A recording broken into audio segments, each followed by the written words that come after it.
developing Oh, yeah. This is how we break our word.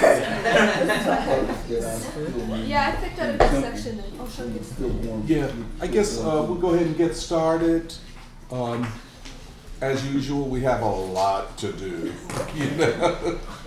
Let's hope we can get through everything in 3 hours. You know, but so we're going to resume the science of logic, and hopefully we'll be able to complete the introduction, which will not be a small achievement, believe me, given all that's going on in the world, and reading philosophy while being engaged in understanding the world in which we live is not a small thing. And just once again, philosophy in a time of crisis, not just philosophy in a university classroom, but philosophy in a time of crisis. And you know, as we said before, like Clausewitz said that war is politics by other means, philosophy is the ideological struggle by other means. Now, of course, there's a lot of pushback in the left for what we're doing, and I'm certain Danny knows this from Platypus. The pushback of saying, well, all you're doing is reading philosophy. All you're doing is thinking. All you're doing is thinking at a time when we need more action.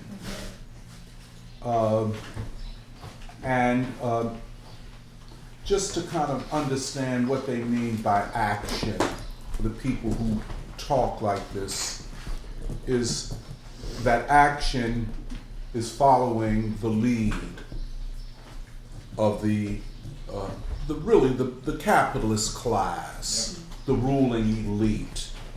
That's what they're saying, because they're saying, don't think critically about what action to take. Or to put it another way, tactics and strategy are not important. Just do something.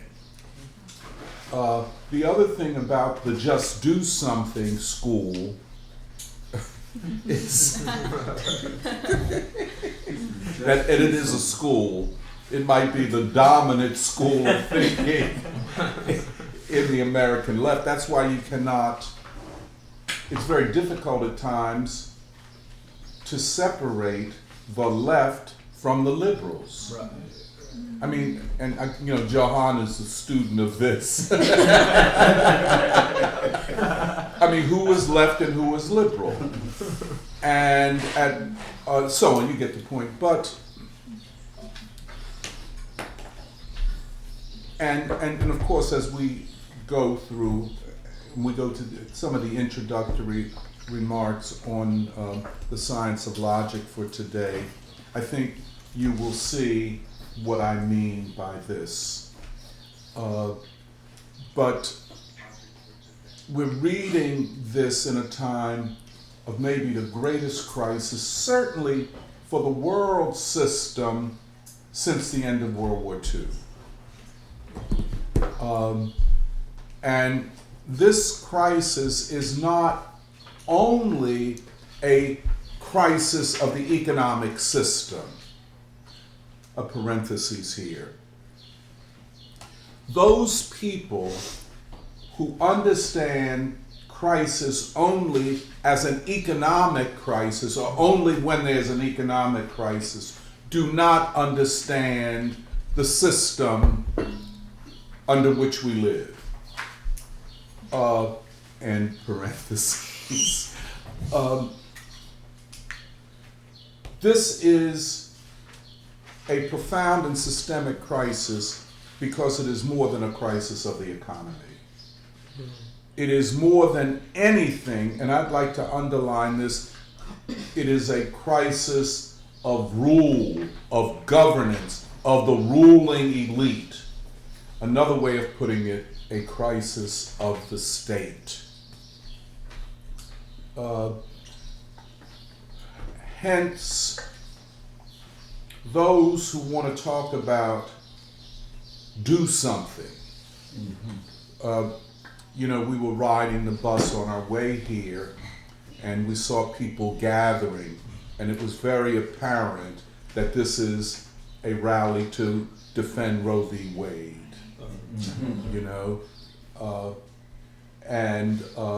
It looks so similar to all of the rallies in 2020. And the question that comes to my mind, why does this look so familiar? Is this going back in history? And the reason that it looks so familiar to what went on in 2020 is that, one, it's organized by pretty much the same people. Number two, for the same purpose, you know what I'm saying, which is to consolidate the Democratic Party's rule, or to lessen what will be or should be a total wipeout of the Democrats in the House of Representatives and the Senate in the coming election. Now, this has deep meaning because the Democratic Party is a party of the ruling elite, pure and simple. It is that. There is no, as I heard Chris Hedges say, and I contested it, the ruling class is divided. No, it's not. The ruling class of the United States is probably more united now than it has been in maybe 100 years. This is a united ruling class with a single purpose. The Democratic Party is the political vehicle. The central objective is what I would refer to as regime stabilization. In a time of a crisis of legitimacy, and again, that's the bourgeois language for what Lenin called the ruling class being unable to rule in the old way. That very simple phrase and understanding what it means can explain so much about this crisis. It is a crisis of rule, of governance, a crisis of the regime, a crisis of the state. This is why it is so profound. And it is clear that the ruling class is going in one direction, which is war, austerity, inflation. Inflation is another way to carry out austerity, to take the working class further down, if you want to put it in economic terms, to lower the cost of labor in the United States. At the same time, to take away any sense of citizenship, of people's rule, even though you don't get it under capitalism, but the bourgeoisie made this argument to justify its rule. And why wouldn't they? It's the best argument that could be made. That we are bringing into history the rule of the people, of the citizen. Now, the erosion of this. This is huge, and the people are feeling it. And there are all kinds of strains of resistance and opposition, and we should not get them confused. We have to understand them. There is a libertarian strain that's very strong. That's Tucker Carlson. That's Noam Chomsky to a certain extent. They're libertarian. Nothing wrong with that if it is committed to resisting this trend towards taking the people down and denying them rights. Okay. We'll come back to it. All kind of machinations. Nothing is totally as it appears. You know, the substance of things is not the same always as the appearance of things. You know, just parenthetically, what appears progressive is not always that. In our situation in this country, because of the drama and theatrics and Hollywood and media of all of this, the appearance, the language, the personalities associated with all of this betray or obscure the substance. Hence the need for philosophy, methodology, and logic. Okay? But all of this, and I just wanted to throw this out, is an attempt at regime stabilization through what they call normal or legal constitutional means, i.e. an election. But what happens if they cannot stabilize the regime in normal and legal ways? Will they then, as they are already doing, revert to illegal, unconstitutional means? And that's happening already. They're using the January 6 events to go after opposition.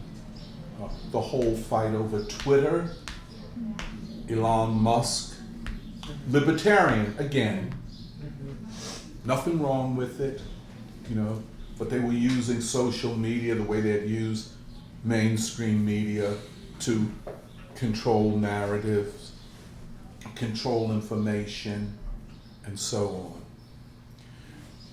Of course, now, here we are with this war. It's huge. It's frightening. Very scary, by the way. It is the U.S. committed to regime change in Russia. And they've deployed every means of propaganda and obfuscation to obscure this fact, although it comes out. Biden said it, the Secretary of Defense said it. We want to take Russia down and get rid of Putin. This is scary to me, just to say it. You know, they did it in Iraq, they did it in Syria, they did it in Libya. I mean, where they actually assassinated Gaddafi. I have not gotten over that to this day. To see it, to see them do this. And destroy the entire state structure, right? And kill the leader and destroy the entire state apparatus of a country. So that it goes into permanent, more or less, chaos. And that was NATO. That was an undisguised NATO operation. NATO, NATO did that. NATO. If we talk about Afghanistan, NATO. Okay? Talk about Ukraine, NATO. Okay? The military strike force of U.S. imperialism, NATO. It's not a peacekeeper. You know, was not a peacekeeper in Libya. Vicious, a country of 6 million people. Ooh. A small nation. What they did to Iraq, what they did in Afghanistan, and then after they left, stolen people's money. You know, this is how gangster it is. You know, you hear these rap gangster. I like to say to the rap, you don't know gangster, dog. What you talking about is, you know, a game. And so it is, in a lot of ways, already a world war. And I hate to use that language. You know, sometimes if you don't talk about it, you know, it's not in you. Like when you mention it, somehow, you know, I can go through my week looking at stuff and so I'm not talking about, but just to mention it is deeply troubling, and it is already something of a world war. Well, yeah, because Oh, I'm sorry. well, like several members of Congress have said openly, we are at war with Russia. Like Steny Hoyer, who's a Republican, he went on the floor and said, we're at war with Russia, therefore, how can you criticize Biden? We're in a wartime situation, therefore, it's inappropriate to criticize Biden at all. And this is a Republican, so yeah. Even when Marjorie Taylor Greene stood up and was one of the only people to criticize the war agenda and talked about how can we be doing this when we have a shortage of baby formula. And but one of the Democrats, this Raskin from Maryland, right after, he was like, why is this gentleman from Georgia repeating Russian propaganda? And we're at war with Russia. Not the time for this. So it's clearly being weaponized. But can I ask what you're saying? So this point about the ruling class being more united than ever, but also this thing of the question of bourgeois or legal constitutional means no longer being sufficient. I mean, I think it would be fair to say, right, that that's already been, those legal constitutional means have already been violated, especially with things like Russiagate and the impeachment, and then January 6th. I mean, the destabilization of the last elected administration by unelected forces basically revealed to a large amount of Americans the fact that these legal constitutional means can be discarded, and basically leading us to this question, this thing of the crisis of bourgeois democracy, the crisis of bourgeois liberalism. But what I wanted to ask you is, can you say more about the significance of the distinction between what you're saying and what Chris Hedges is saying of the ruling class being divided? Because my understanding of what he's trying to say is that, okay, both Biden administration and what it represents and the opposition, i.e. Trump and Marjorie Taylor Greene and those forces, are both parts of the ruling class that are divided, and you're suggesting that no, the ruling class is more united than ever. That's right. Can you talk about the distinction a little bit more? And of course, you see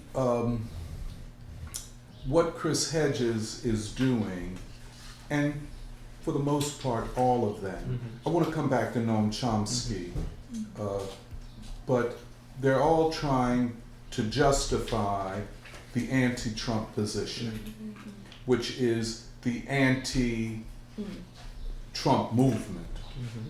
Trump has always said, and he is, now the more I see and hear and think about him, he is very tactically sophisticated. He does not wield the power over the Republican Party that he does if he were not.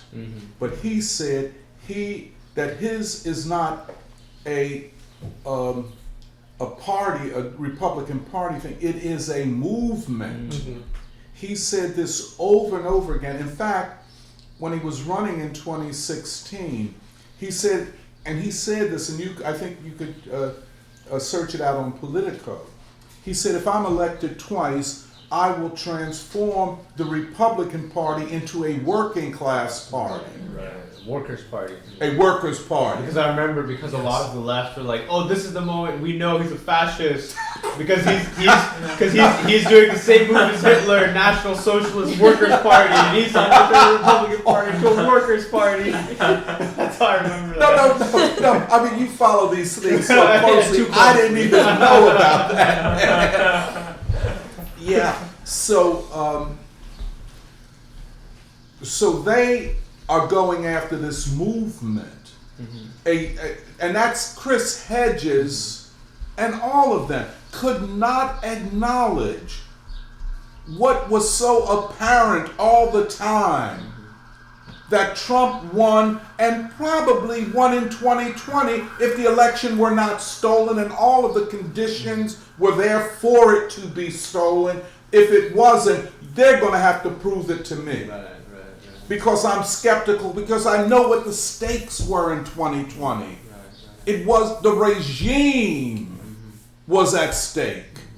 So the ruling class, and it's the ruling class not because we want to call them that rhetorically, but because they are the dominant class. They control state power.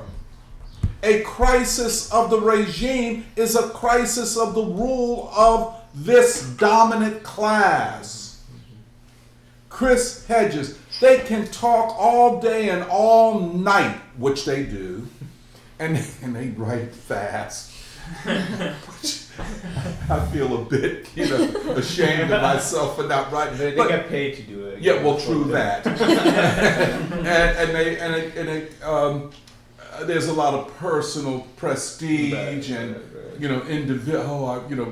But the more they talk, the more you recognize that they don't understand a damn thing. Chris Hedges and Cornell, the same thing. I mean, just will you please chill? Or would you pick up my phone call? I got something to tell you, brother, to help you through this. Because you don't know what you're talking about. But they have to say that the more liberal wing of the ruling class is represented by Biden. Right. The more reactionary wing of the ruling class is represented by Trump. That's what they're trying to say. Nothing is further from the truth. And again, I would say that the struggle that the ruling class is in is, can they rule? But that question is a question of regime stabilization. By regime, we're talking about the state. Can they stabilize their rule over the state? Now, their front position or the open position is that we're doing it legally, and the Women's March and Black Lives Matter, and all of that is to give them moral credibility. But below the surface, the permanent government, the deep state, is doing everything they can to dismantle any movement from below that would challenge their rule in any way. In any way. So Chris Hedges does not know what he's talking about. They need to go back to the books, study, and they never read Lenin. Lenin was insignificant. The collapse of the Soviet Union proved that all of that was insignificant, that we didn't need to be bothered with that, yada, yada, yada, yada, yada. You know what I'm saying? So they never read it. They don't have a theory of the state. Now, what they want us, forgive me if I'm talking a little too long. See, the whole appeal of a Chris Hedges, let us say, and a Noam Chomsky, but I'm going to come back to him, is that they are, quote, independent thinkers. Well, there are all kinds of independence. Are they ideologically independent? Or do their politics merge with the politics of the liberal wing, quote, not even the liberal, but with the dominant wing of the ruling class. And I think, once, and let me just say this, who has the time to devote to Chris Hedges? I mean, really, that's a thing, Do you have the time when there is serious thinking and serious reading to be done? Joe, maybe you too. I mean, you're a student of this, but you just don't have the. I mean, these guys are not worth it. Once you realize how all the holes and missing connectors, just like neurons in the brain, they're connections. You read and you say, well, no, this doesn't connect. You're missing something. That's the way I when I'm reading them. And it becomes, in a sense, you all might experience, becomes a bit exhausting.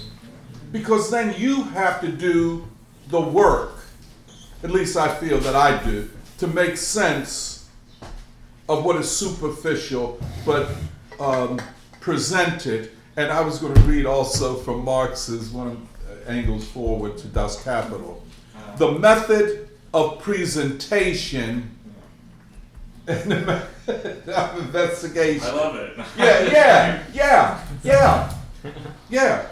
In other words, the way things are presented is not always the way that they are. And these academics specialize in presentation. They have a beautiful presentation. And that's why, you can get a Pulitzer Prize or whatever Grammy, and I'm not talking about movies right now. We won't get into that. Or you could be, you can get a Grammy. A friend of mine wrote me about, Doc, you got to listen to the new Kendrick Lamar. I said, I listened to it, and I'm not impressed. But everything is presentation.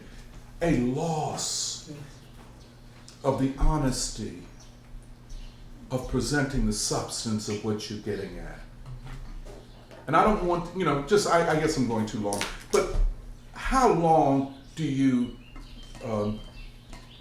take seriously a thinker who's only concerned with how things are presented and does not bring you any closer to the truth of things? So Chris Hedges, absolutely wrong, absolutely superficial, an apologist for the dominant ruling class, and still, at best,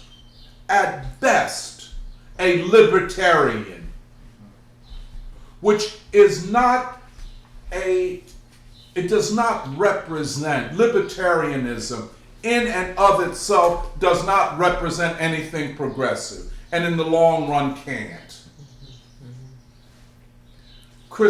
Paul, what's his name? The senator from Kentucky. Rand Paul. Rand Paul. Yeah. Libertarian. Yeah.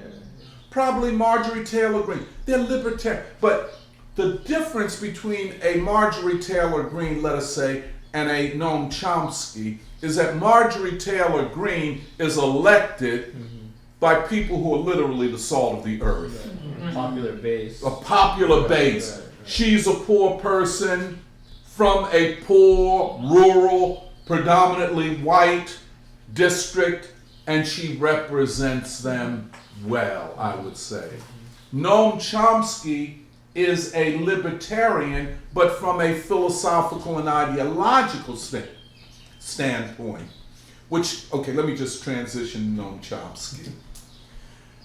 As you know, Noam Chomsky, 150 books published, thousands of essays. The man is not to be taken lightly.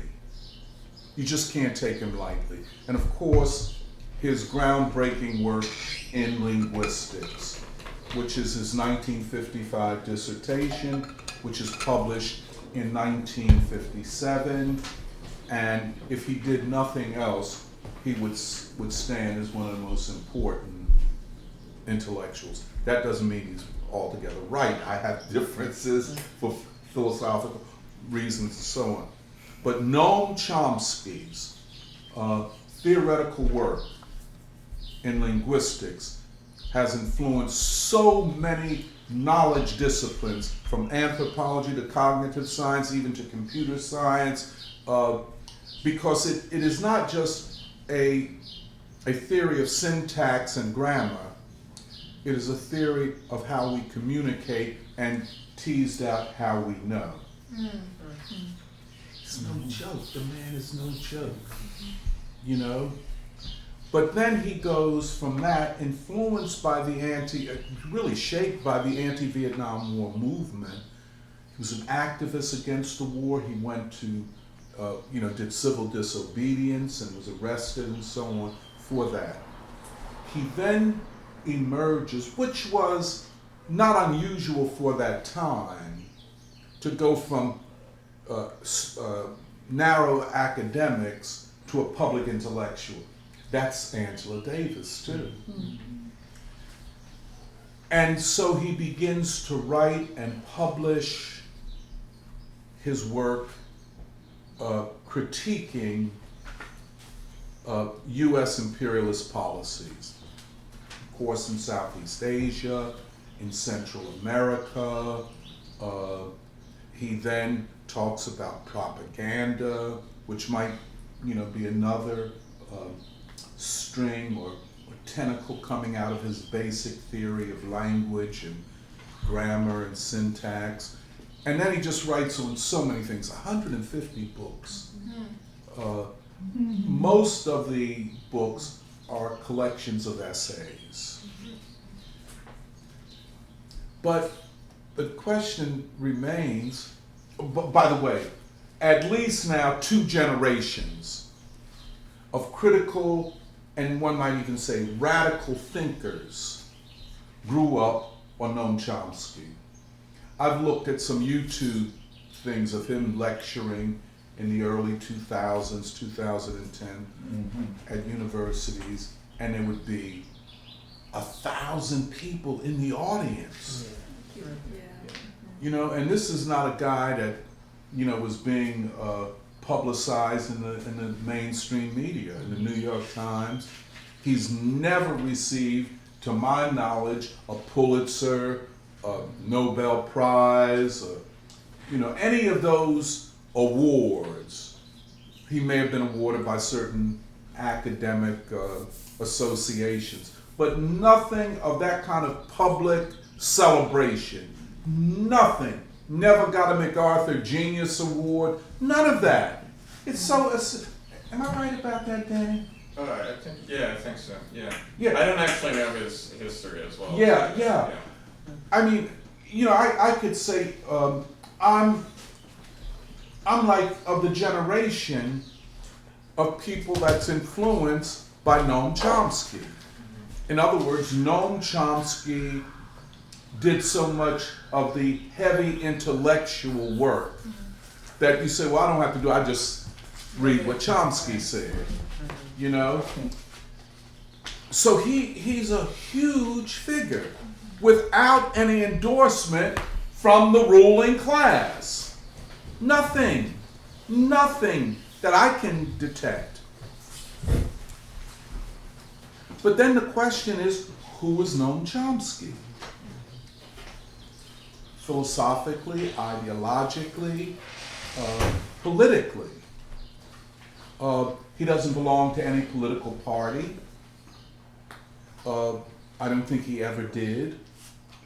He doesn't establish a cult following around himself.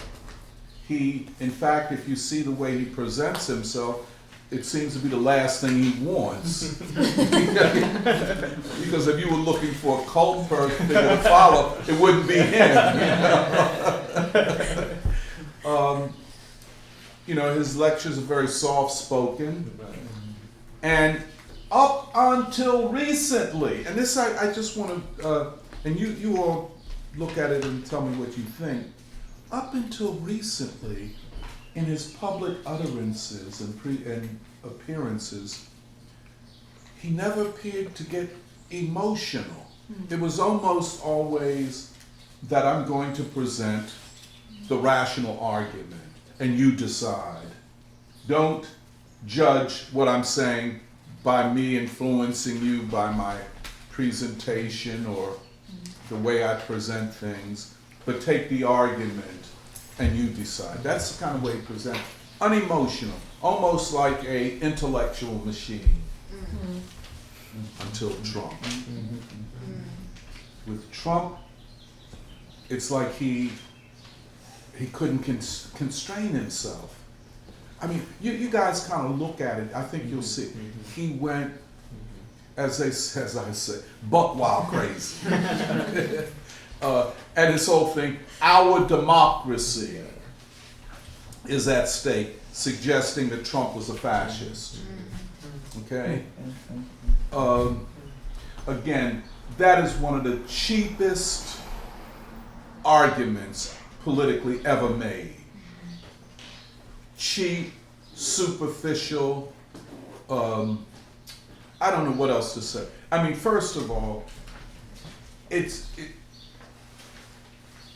is based upon not knowing what fascism is. Not knowing what fascism is. Just for our clarity, fascism is a form of bourgeois rule. It is a state form. It is the state organizing itself to carry out its rule using non-legal, anti-legal modes of doing it. Again, it is a form of state power of the ruling class. The Chris Hedges argument, and this is what makes it, to me, so odious, so grotesque. You know, I'm saying to myself, forgive me for, I'm saying, well, where the fuck have you been all these years? Don't you know what fascism is? To make a mistake like that, and then I say, well, no, this is intentional, because you want to say that the bourgeois state is democratic and intact. That is, as it was ruled or governed by the Obamas, the Clintons, the Bidens, and yada, yada, yada. And that this insurgent movement is an attempt of fascists to achieve state power, to take over the state. My argument is that the state had already, the U.S. state had already taken on authoritarian, and even though I don't use this language much, neo-fascist form. It had already become that. It is the whole thing of Rome, from a republic to an empire. You don't have all of these wars without subverting democracy. And we could come back to that. So, the threat to democracy only came with Trump? You know, what about this huge national security state? What about the prison industrial complex? 30% of black men imprisoned. Oh, that's not fair. Oh, we're still democratic, though. You see what I'm saying? It is so fucking hypocritical and wrong. You see where I'm coming from? But to set the argument up is a self-fulfilling prophecy. We're Democrats with the small d. We're fighting for democracy. And in the fight for democracy, we are aligning with the liberal wing of the bourgeoisie. This is huge bullshit. It is so fucking wrong. And forgive me for cursing. So wrong. So misleading. Has to almost be a political crime. And they repeated it And they repeated it, and they repeated it, and then we realized they were only talking to themselves. Because the working masses didn't hear them and didn't want to hear them. And as they attacked Trump, he became stronger. Not because he's a fascist, but because he heard the cries of the masses, their anxieties, the deindustrialization, the impoverishment, the immiseration of the working people. He ain't got it right. I'm not in no Trump celebration. But that's an insurgent movement. Uniquely American. See, Americans don't usually roll with parties. They roll with movements and upsurges and a lot of spontaneity. It's like built into it's not like Europe, where everybody's in a political party, now let's march and all of that. No, we're not all in a political and we just go march on the Capitol and go up in there.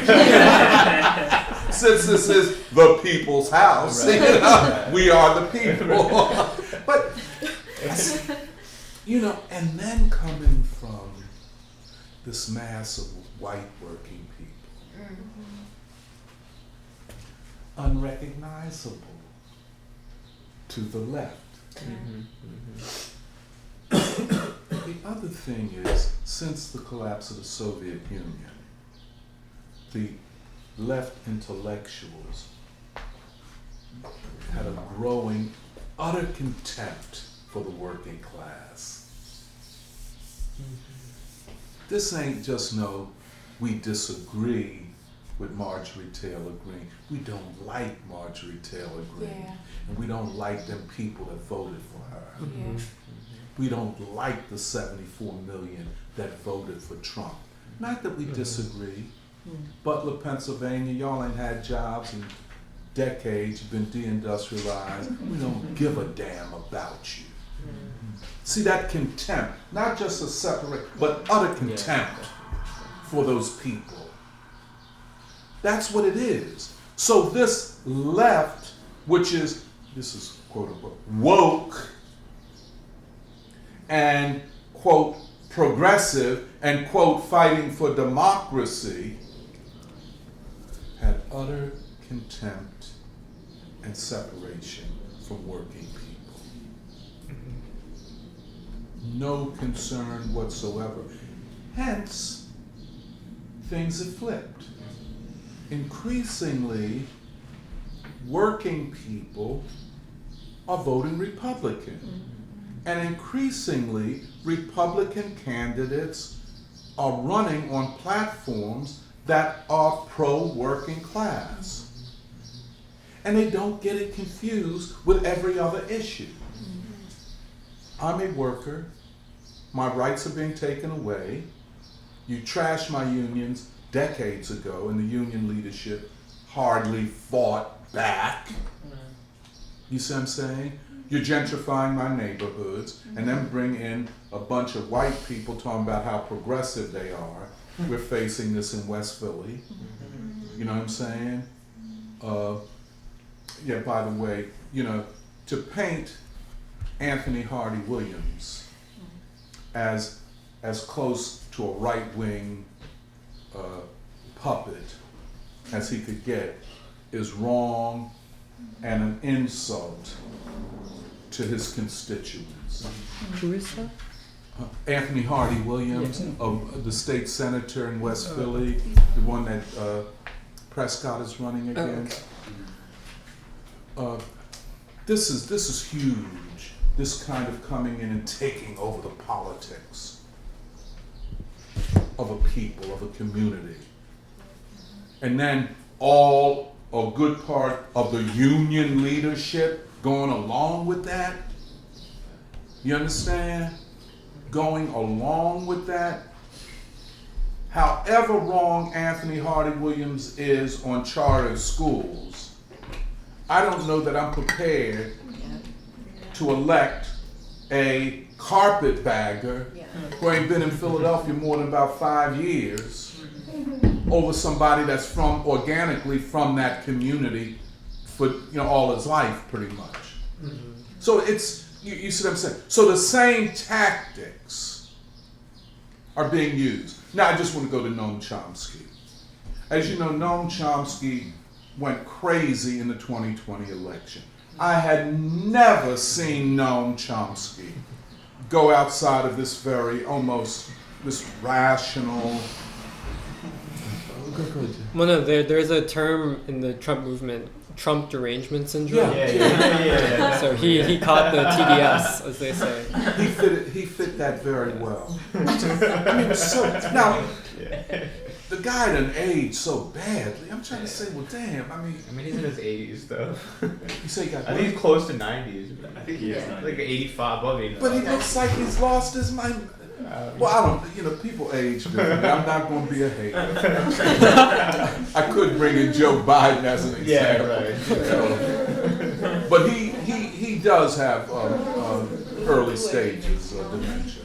But he just went buck wild crazy. He said the principal issue in the 2020 election was the climate.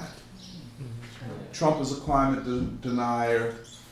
Biden recognizes climate change. Therefore, and I heard him say it, I listened to him, but then a moment of clarity. And this is what we're in, a moment of clarity. The war in Ukraine and inflation. A moment of clarity. Yeah, that's true. You know what I'm saying? For the masses of people, for us, should be for the so-called left. But nothing can penetrate their ideological dogma. And so, but Chomsky, a couple of weeks ago, came out and stated that of all major politicians in Western countries, Trump is the only one that stood up against this war. He could have also added that the Trump wing of the Republican Party, which means the grassroots, and it's so interesting, proving what we knew and what we argued all these fucking years, that Trump did not speak for the Republican Party establishment. Right. They've all supported this war. All of them. But the people who vote for Trump and Trump candidates are against the war. The Republican who won the primary in Ohio.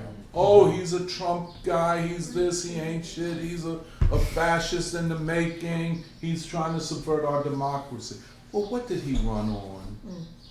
I'm against the war in Ukraine.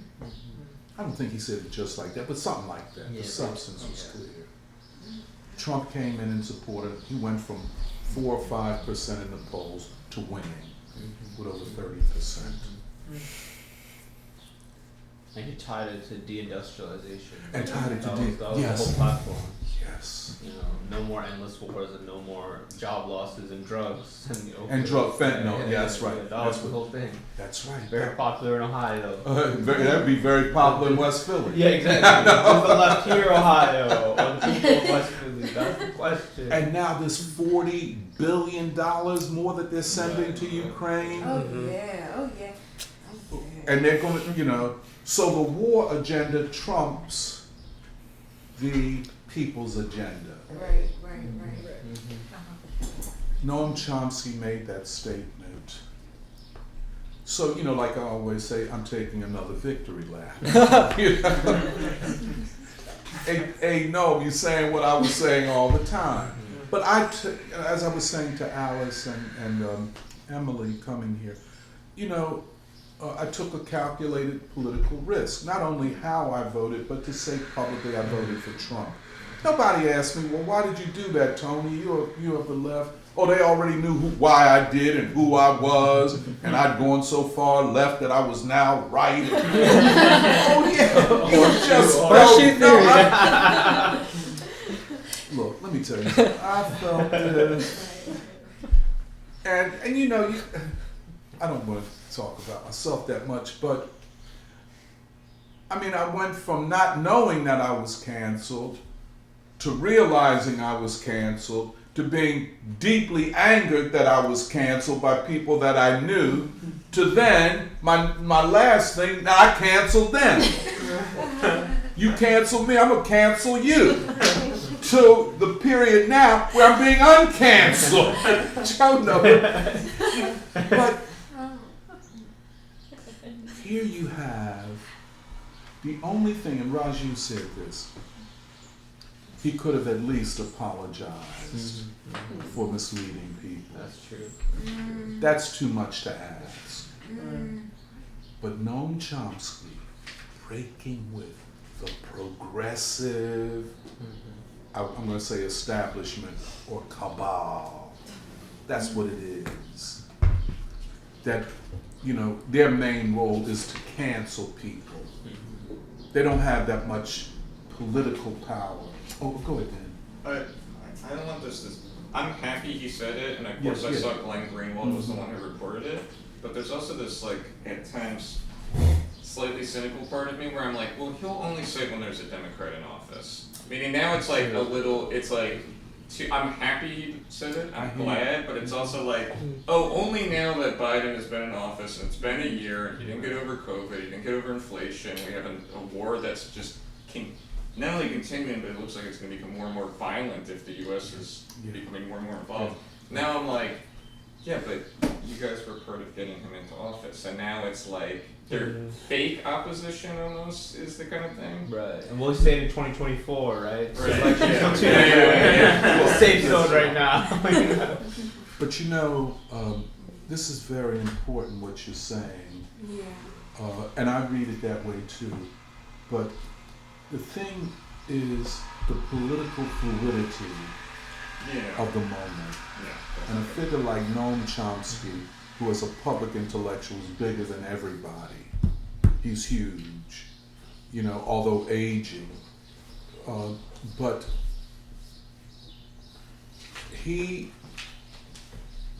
that was the first break in the dam for him to say that. But it was apparent all the time. See, they kept saying that Trump is a liar, Trump is a Putin, was elected by Putin. But Trump said, if I'm reelected, I will withdraw from NATO. If he withdraws from NATO, do we have this war? No. It would be the end of NATO. That's right. Like, Denmark's not going to fund NATO. It would be the end of it. Come It on, is the US. that was it. Yeah. And see, for me, I have to tell you, you know, you make a political move and then you say it publicly, it's very unpopular. By the way, anti-war is usually very unpopular. When King came out against the war in Vietnam, it was hugely unpopular at the level of the ruling class. The New York Times, the Washington Post, all the mainstream media attacked and criticized him. I mean, King was excoriated. I don't know how he stood up to it. The attack. Anti-war is not a black issue. That's what they said. Hold on a minute. Anti-war is not a... Now, first of all, that's so hugely racist. Hugely, you know, but that's the way they're operating today. Look at Morning Joe, for example. You know what I'm saying? Which is the morning show where the ruling class, you know, comes on and talks trash and so on and so forth. I mean, literally, the elites. When it was, you know, you go back to 2020 election, the Floyd murder, all of this kind of thing, you know, oh, you couldn't get You just got tired. Well, this is me too. Get tired of them black apologists on there. Al Sharpton, Eddie Glaude from Princeton, another brother looked like a linebacker for the Baltimore Ravens, you know, with pink nail polish on.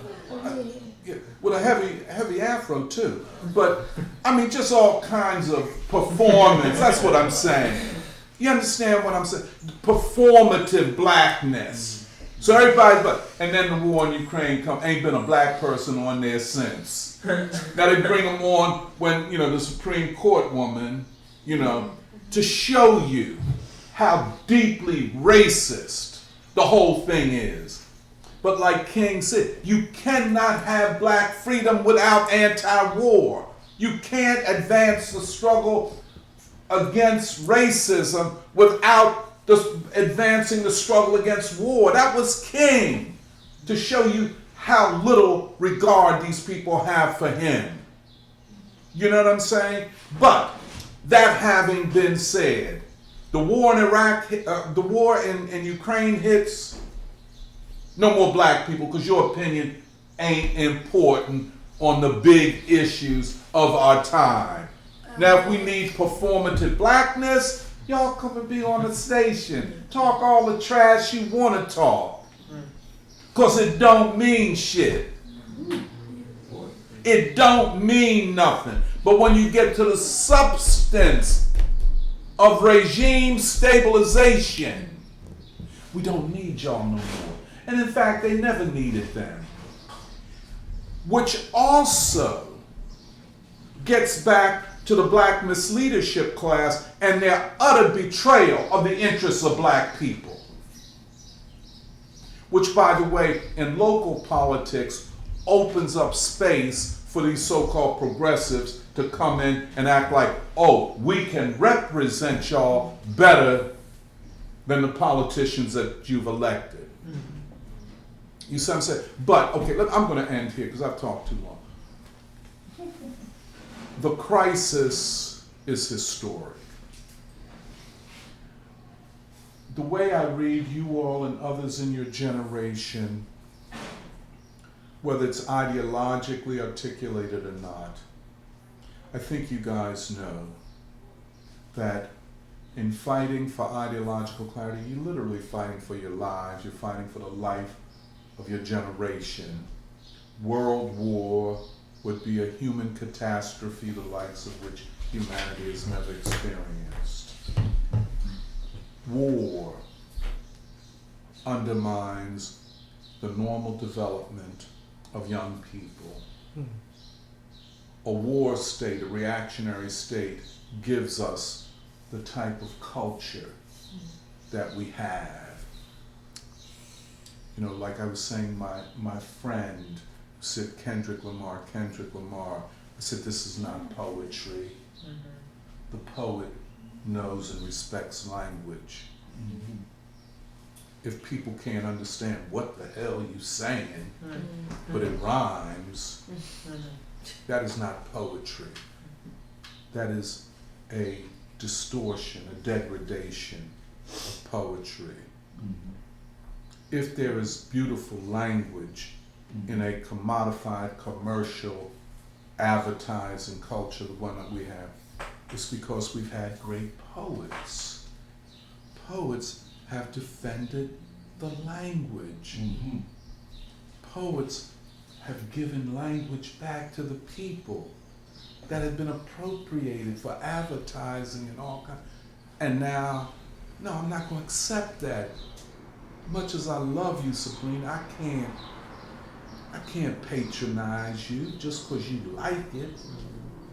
You understand? I'm not going to do that to you. You know what I'm saying?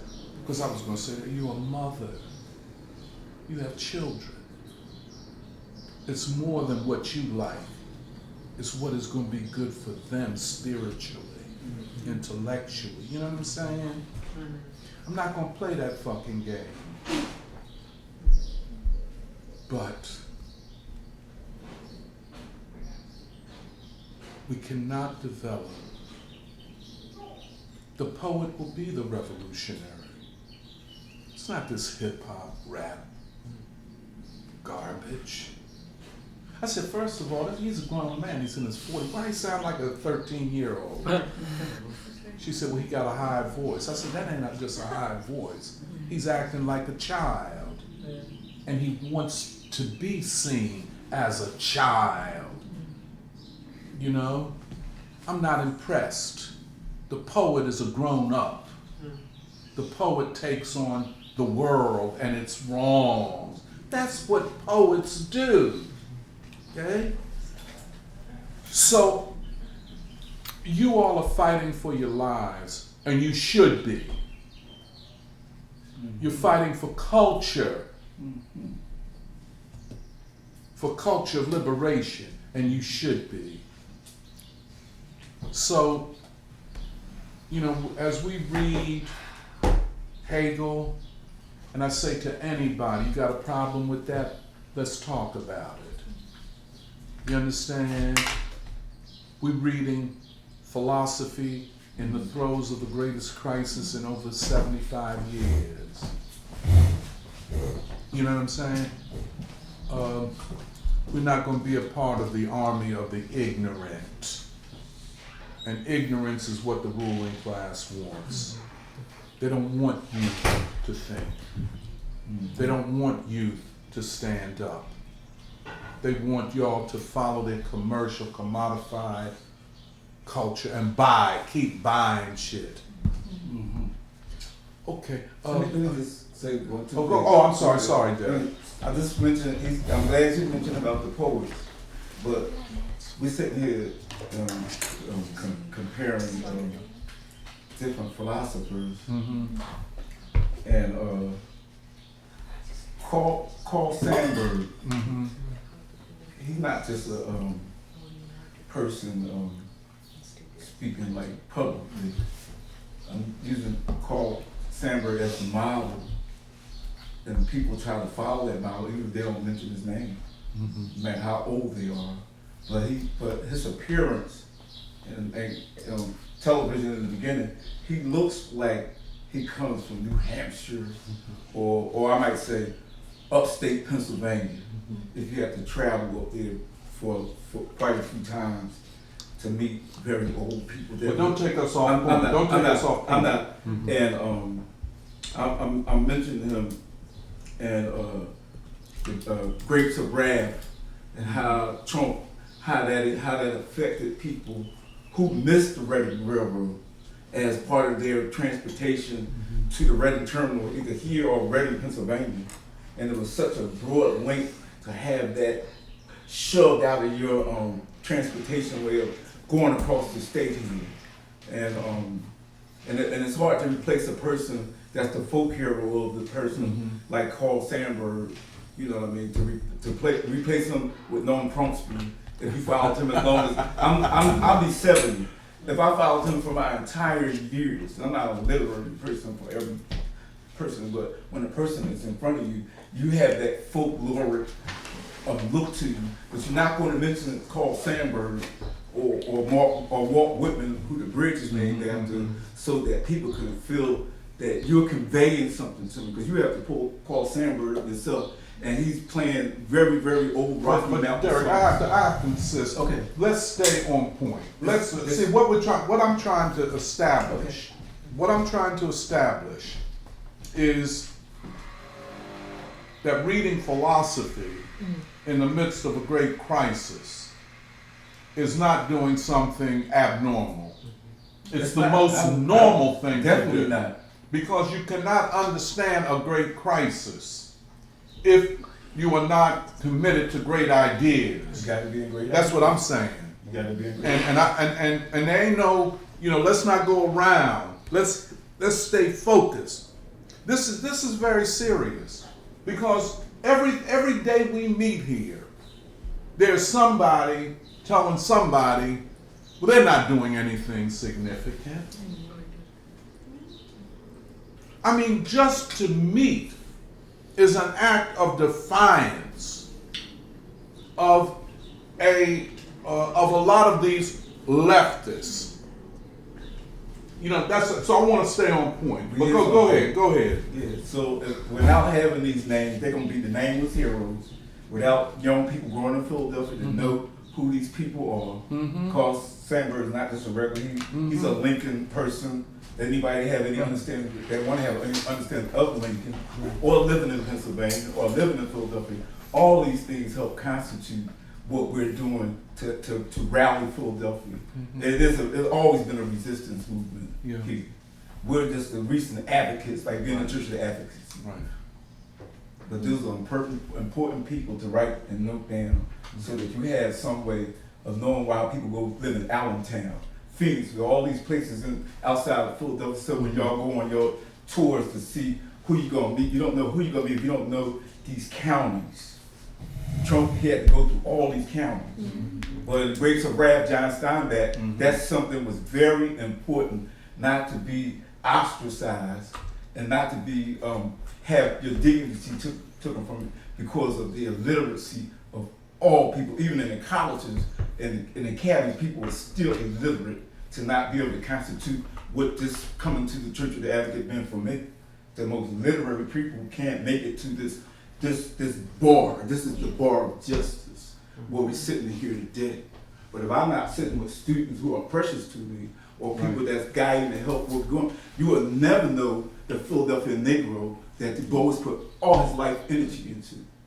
And it's important for us to understand we're in Philadelphia. You're not in Chicago, you're not in Florida, you're in Philadelphia, so it must be a great reason that that should be pointed as something that's part of what we're doing. To live in Philadelphia and recognize you live in Pennsylvania too. If you're going to mention Trump, you better read John Steinbeck or watch a movie so that you can understand people were in flight upstate Pennsylvania. They shoved them from out of Philadelphia to all these places as far as the Poconos. Those are sociological problems when it comes to what you got to do at this table here to get a better reason when you go to travel or to meet people or try to educate yourself through your travels. My important link is that this is something that's got to happen whether we like the phenomenon or not. You can't put your finger on it to hold the phenomenon back with the youth in America, period.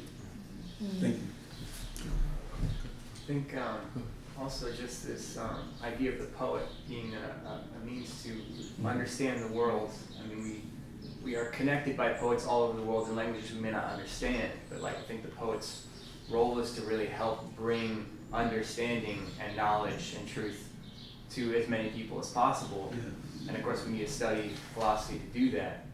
And this conversation is also making me think of this German poet who I like, Ingeborg Bachmann, I think is her name. And she has this poet basically talking about what happens to a society when they accept war as the normal. And she talks about people being given medals for basically being as far away from the battle as possible and obscuring as much of the reality of what's going on as possible.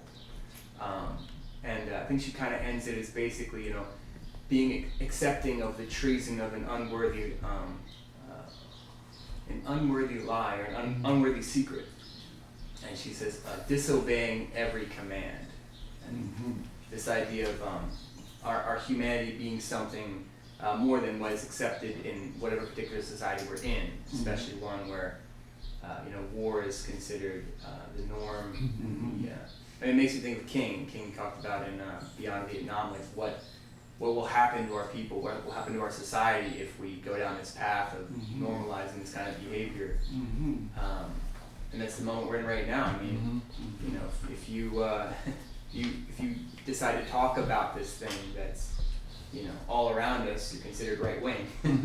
You're considered not to the task of what's considered progressive. But that's just what that makes me think of. Oh, go ahead, Danny. Okay, I just want to say 2 things, and I'll link this to the Hegel, because poetry, Hegel thought was the highest art, but I just wanted to lead into that. So I thought Boris Kagarlitsky said something very interesting in 2016, where he said that Noam Chomsky spent so much of his career anti-neoliberalism, that when the crisis of neoliberalism came, he didn't know how to respond to it, and so it looked like fascism. And this is related to what everyone is saying. Whoa! Could you repeat that? So, I mean, Boris Kagarlitsky said. now who is Boris He's a Kagarlitsky? Russian, I mean, He's a Russian. He's a Russian. Yeah, he's an intellectual.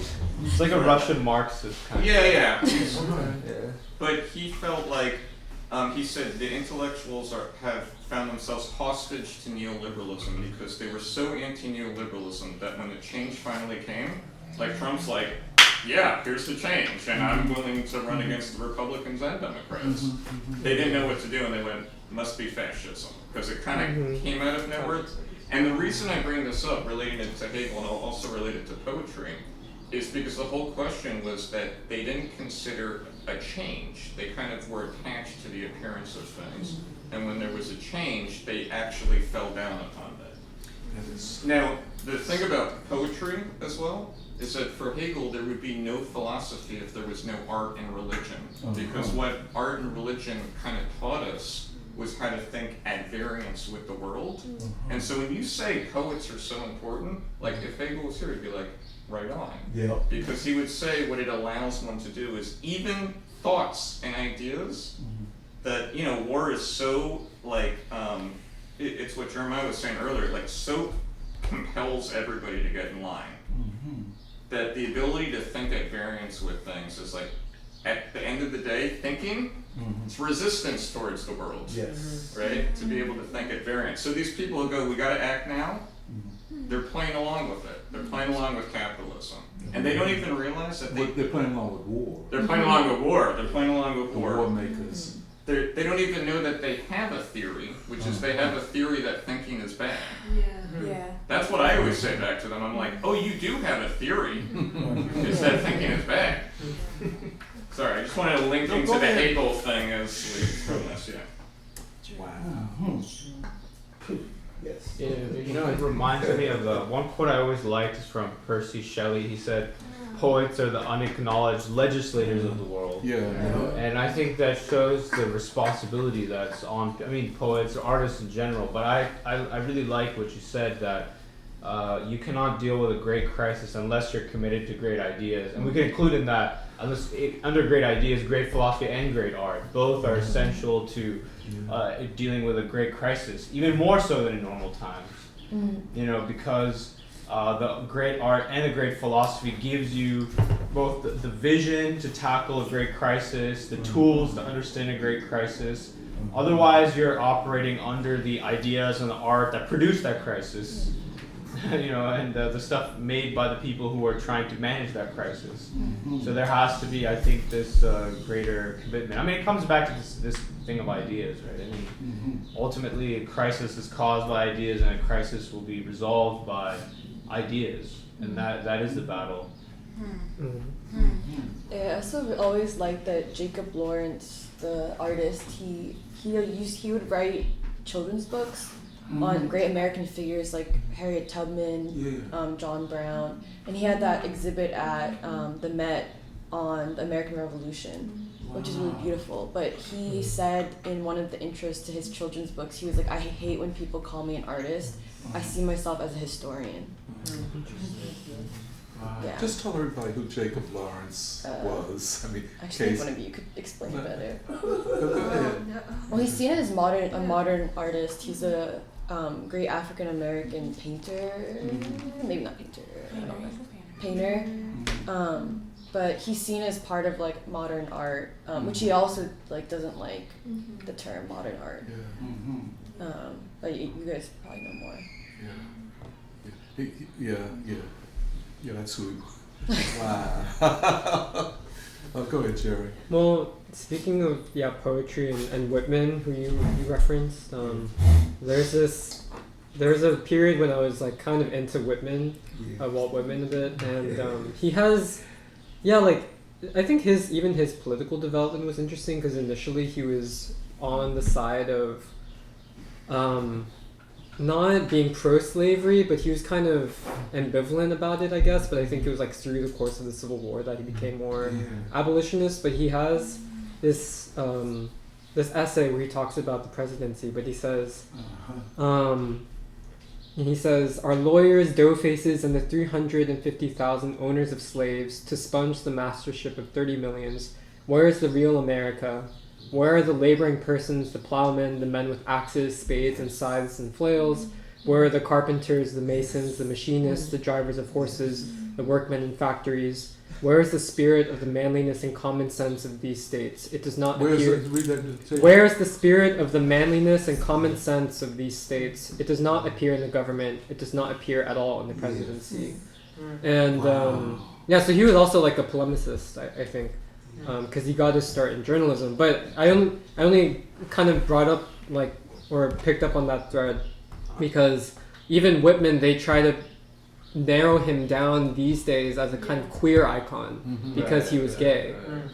But actually, like what you get from reading like Leaves of Grass, which is like his most celebrated work, is the fact that he like politically, I don't know if like he was necessarily like on the same page as Du Bois, let's say, but his whole view of America was embracing the broad masses of the people and being able to kind of embody and see from the perspective of all the people.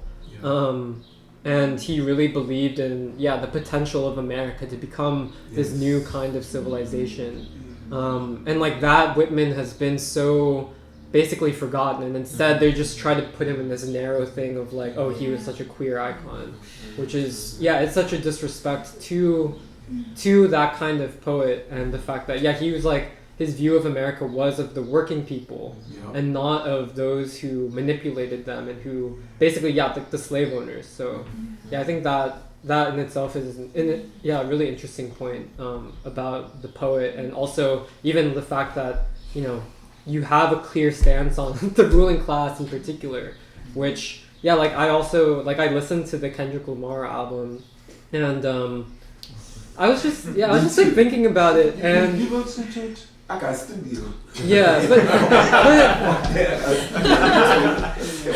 it's just like I used to be really into Kendrick Lamar in like high school and stuff, because he is kind of promoted as like the most progressive, the most radical like hip hop artist. And I remember I got into an argument with Raju about it in Cornell, and I was like, Kendrick Lamar, he's like the true poet of our times. But like I don't know, I like listened to the album, and like I don't know, he just talks about like his sense of like shame or something about like having sex with white women. Like he says like a whole song about that, and like most of the album is just about like his personal trauma, basically. Which is like like he's very upfront about it, but it's like you're right that and I think Brandon was saying this too, but in this in this time of crisis, like what do the people deserve? And like he even came up with a song that was sampling "I Want You" by Marvin Gaye. But it's like, what does it mean that rather than the bar being why can't we produce another Marvin Gaye, instead it's like, oh, I'm just gonna like sample Marvin Gaye and then come up with a song that's like not like anywhere approaching like the level of what Marvin Gaye was able to create. When it's like that is what's needed in our times. The original spirit. So I also think, Doc, you put it well when you said that like it's also ultimately the question of philosophy, because it's the question of where has a certain process of knowing gone. Like that process of knowledge no longer exists, because it came up because Jahan and I were even talking about like film, like the Academy Awards. And like Jahan was talking about things I didn't know, like how Vanessa Redgrave, who's this really famous white actress, like back in the days in the Academy Awards, they would give speeches even in the 70s, and in their acceptance speech they would like make controversial statements because they would talk about their stance against the Vietnam War, like these actors and actresses at the Academy Awards. Whereas nowadays, like the Academy Awards, it's so like there's no like there's a complete lack of substance. But that's the thing, like I kind of saw in that conversation, and like you can talk about more if you want, but it's like, how did you really go from a shift like 60s, 70s to now? I feel like it is a disruption of a certain like, it's not just, it's sure, it's the times and the consciousness and stuff, but it's also a shift in a complete disruption in like a certain like people's approach to knowledge. Approach to, but from the standpoint of art and poetry, it is a moral degradation. And that is, like you say, the hook for the Kendrick Lamar piece is Marvin Gaye's "I Want You," and that music, That's a bad setup. that music is really something. And then to have somebody just talking or rhyming, you could understand what he was saying? No, I had to look at the lyrics. Yeah. Oh, But even the lyrics are not that clear. it's hard to, it's obscurantist. Yeah. And then, But it makes you think it's deep because Yeah, it's that's- like saying so many words and like they're kind of coming out. You're like, oh, this sounds deep. You listen to it though, right? I did, yeah. Yeah, wow. I'm like, yeah. I- Oh, but go ahead, Sarah. Just to that point of what you're saying, Emily, that just made me think of, because it's something that you kind of bring up too, like, the questions are still the same Yeah. between the war in Vietnam and the war in Ukraine. Yeah. And it's a question of war and peace, and which side you stand on with that. But then that made me think about, essentially, like, this question of ideas, the battle of ideas, is the same with art.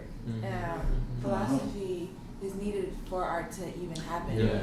So And vice versa. you can't do that without art. The group, please go ahead. no, I'm saying. I don't think I was gonna say that. Yeah, I agree with you, and I agree with Danny. We're talking about thinking in totalities, not in academic, disciplinary terms. It's not, I'm going to think like a philosopher today, and you're going to think like an anthropologist. Or, It's not, it doesn't, Yeah. like she was saying with Jacob Lawrence. yes, that's As not an artist, he's a historian. Absolutely. And I'm certain Diego Rivera and Segueras and those would say the same thing. I'm telling human history for the people. Right. And for those who might not read books or can't read, you can read my art. But I think the thing, I'm sorry, I didn't mean to. No, just another thought that I was having, because I asked her what I missed while I was stepping out. But she was saying how the ruling class is most consolidated at this time. But another comment that you made was how this question of inflation and the war in Ukraine, even with the baby formulas, how consolidated possibly the working class and generally the people are. Absolutely. Because I was just thinking, like, I had a conversation with Vincent. I was telling him about free school and stuff. And he was saying, like, it's just weird that they're talking about the abortion thing now because of all the the gas prices and everything. And I'm just like, it doesn't make sense. It is obscuring the realities that people are actually, going through.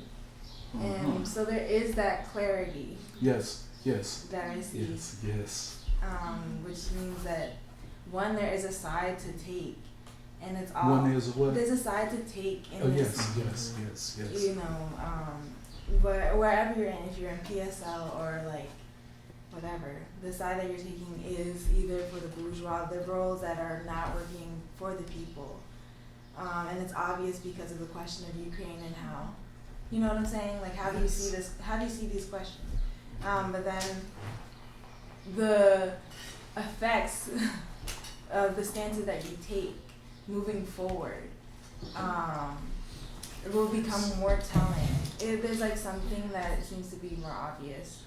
I would say the consequences of the stances that you take. And there are consequences. Yeah, that's the word. Yeah.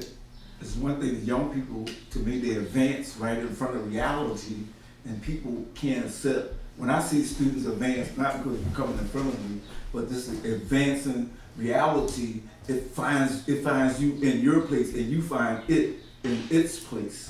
Because you can't really advance any ideas until you kind of feel like, I want to advance. I don't want my paycheck to be advanced, but right now I've been advanced for like decades. Because if a person didn't stop to check to see or to connect with the reality of the community, the church, unfamiliar faces, all this unfamiliar landscape, all this unfamiliar terrain. And then you start participating in this movement and the resistance upon that advance. It's like you got something and you didn't know you got a painting. It's a painting that's beautiful.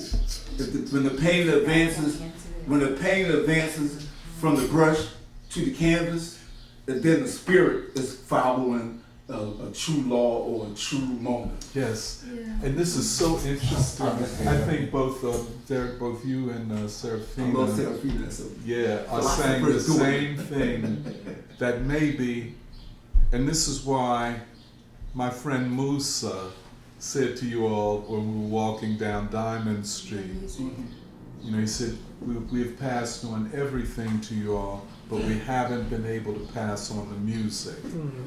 And that, I interpreted that to mean that art and music will be the vanguard of the resistance.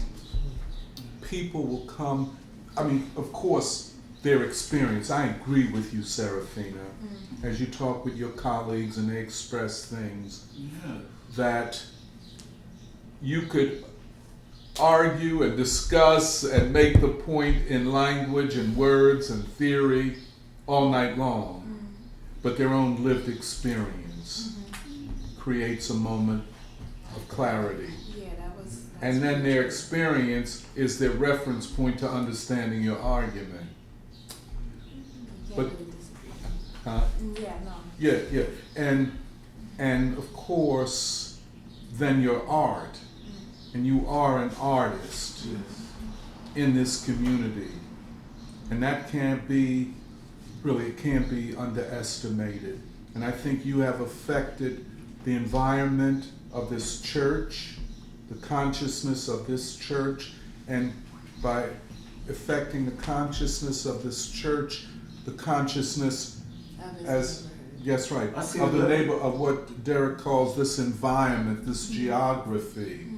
So we are in space and time, as they say, but the artist and the music will play a huge role. But we cannot, we cannot then abandon the ideological and philosophical struggle, because the artist can't be alone. You know, because the artist can be misled. And they are. They are. And we have examples. I won't mention names right now. But I'm guessing I'm not addressing that I'm the only poet, but this week at our poetry recital group, I brought my lyre, and the lyre is a harp.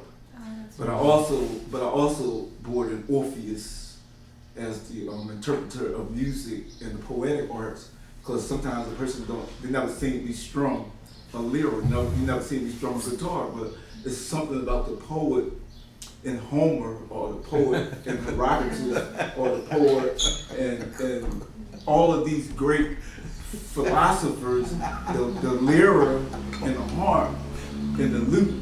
These is like the poet's dreams. They're not like regular things. And I can't speak to everybody from everywhere all the time. But in this place here, Serafina, for me, it's not having no innocence in your life, and if you ever abandon your innocence, you abandon life. That's a very and the thing about innocence is that I'm not innocent because I'm in the court guilty and you're not guilty. If I'm guilty, you are just as guilty. So the truth of the matter in this thing is that the innocence is what is preserved in the movement. I don't know about a lot of stuff that people have done. I know with treachery to study war, I study war like a art student would do. I don't study war to go out and throw a brick out your window. I put bricks in your window. And it's not easy when you have to dream by yourself. Like when you have to dream like the by Boas yourself. had to dream by himself for a long time. And Baldwin did dream by himself for a long time by himself too. And I'm not mentioning Walt Whitman, like I never read Leaves of Grass, and a whole little books of his work. Cause I didn't know what people was doing. I can't discover what you doing. I had to discover what great words have taught me, or great poets. Yeah. Let me let Seraphina go Sorry, ahead. I don't mean to Yeah, go well, back and some forth because I did. But I just wanted to mention how, like, either struggling for ideas or ideas themselves. I don't know if we had this conversation last week. We probably did. But develop human beings. I was just thinking about that again because, just thought, Yeah. how important that is to have complete human beings. The struggle to become Human.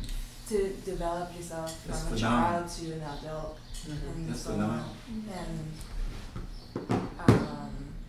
that's something that's obviously missing in this time. That's phenomenal. So, Yeah. And just once again, a crisis of this magnitude. And we're picking it up, like you said, about Vincent, and we see it all around us.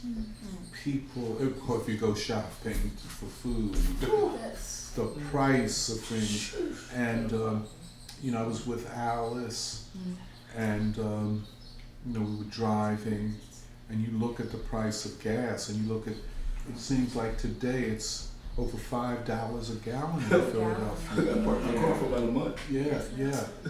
This is hitting at the very soul of the masses.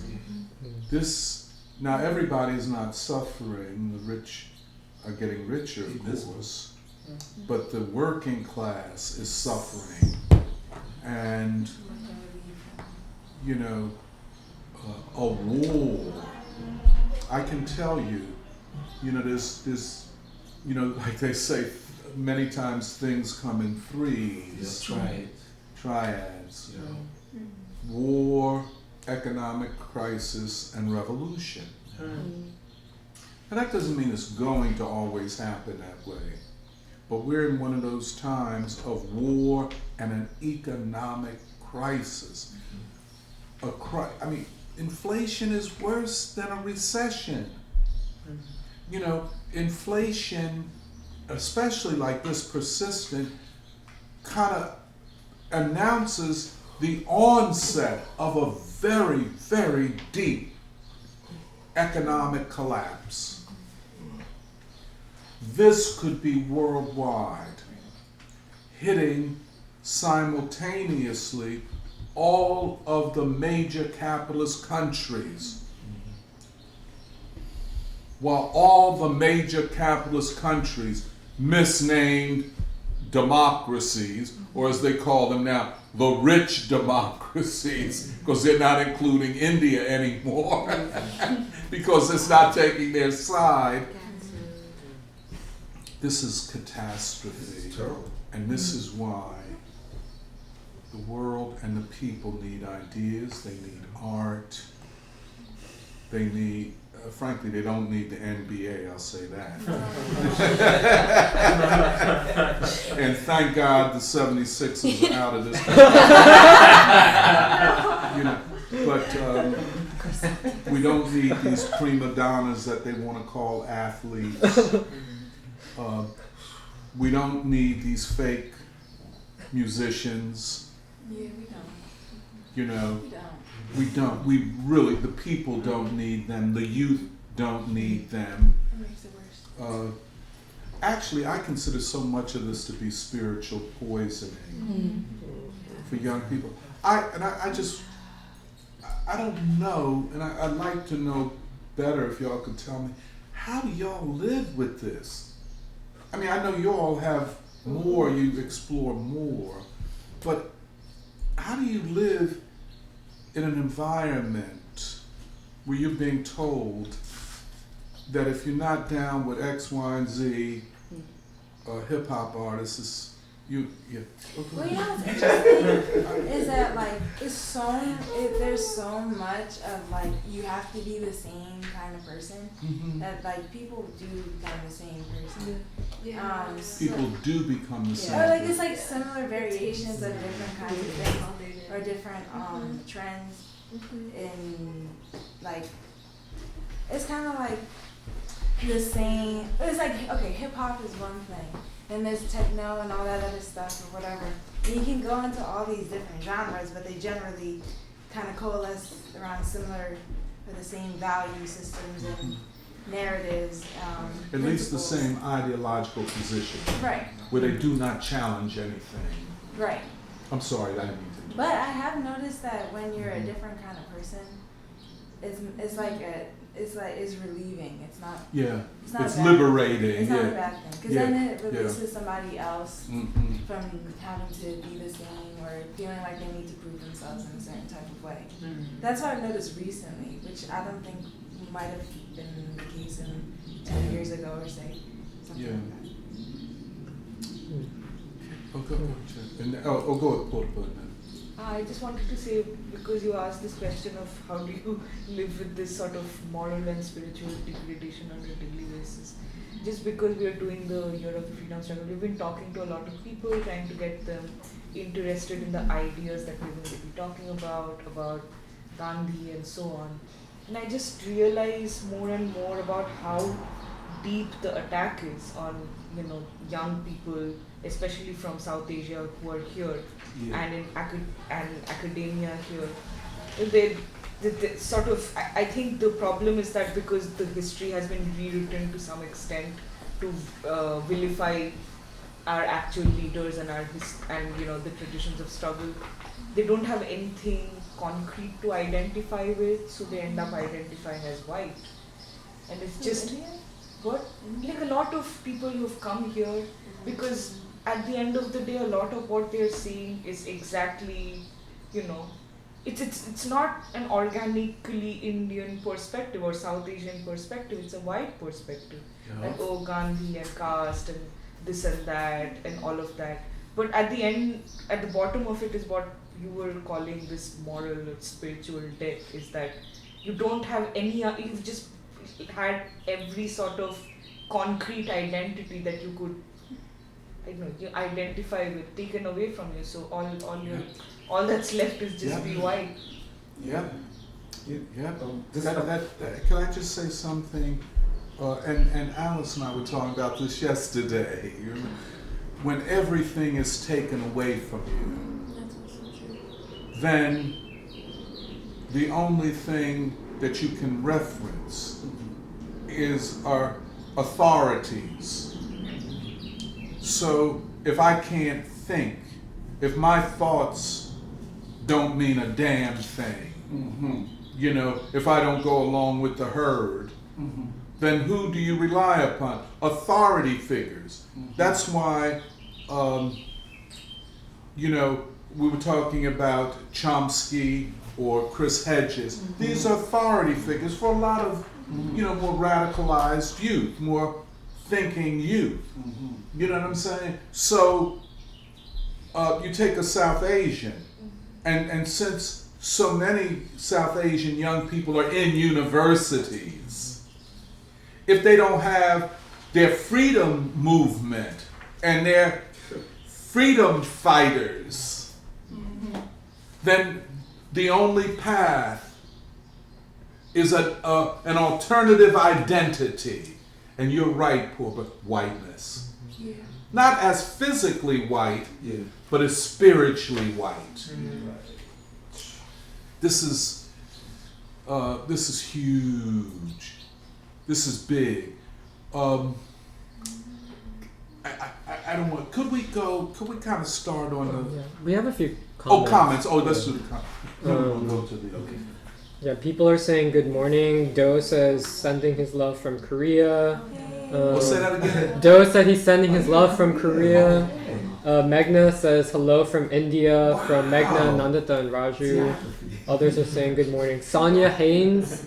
I don't know if anyone knows. Yeah, just with Karen Talbot. Oh, okay. She says good morning from Michigan. Von Allen Goodwin says, thank you, Tony, for always bringing truth to bear. Todd Doherty says, no rush, Daniel Lee Eisenberg Jacobs, but do you have a link to that quote from the Russian guy? Oh yeah, so it's an article called Who's Afraid of Donald Trump? Okay, Boris Kagarlitsky. Yeah, Who's Afraid of Donald Trump? He wrote it in 2016. I remember giving it to people Yeah. And then looking at me like, I'm afraid of Donald Trump. Wait, what year was that? 2016. Okay, Yeah. sorry. Sorry, I was trying to post it on my phone. Republished on Platypus, huh? Yeah. Yeah, Michelle liked the points about Whitman. You have to leave. She's weird. Wow. You guys should talk. Okay. What they say? Oh, Michelle liked the points about Whitman that Walt Whitman. But those are all the comments. Okay. Well, let's. Oh, is there more? No, that's it. Now, I guess we can transition to the science of logic. Again, in contextualizing what we're doing, I wanted to cite or read a quote, a part of a foreword, afterword by Frederick Engels to Marx's Volume 1 of Das Kapital. But before that, Kathy and I had been talking about Angela Davis, who you might know or might not know, did a master's degree in Germany under the very famous German philosopher of what was called the Frankfurt School of Philosophy, Social Research. And in her autobiography, she kind of reflects upon that and the science of logic. So I asked Kathy if she would read what Angela said. Well, it was really funny because I don't really know why exactly I thought of Angela Davis recently, and I know we've been studying philosophy for some time, but it sort of slipped my mind that she did her master's and her PhD essentially in philosophy, studying from philosophers, and then just her journey towards philosophy was not also a straightforward one either.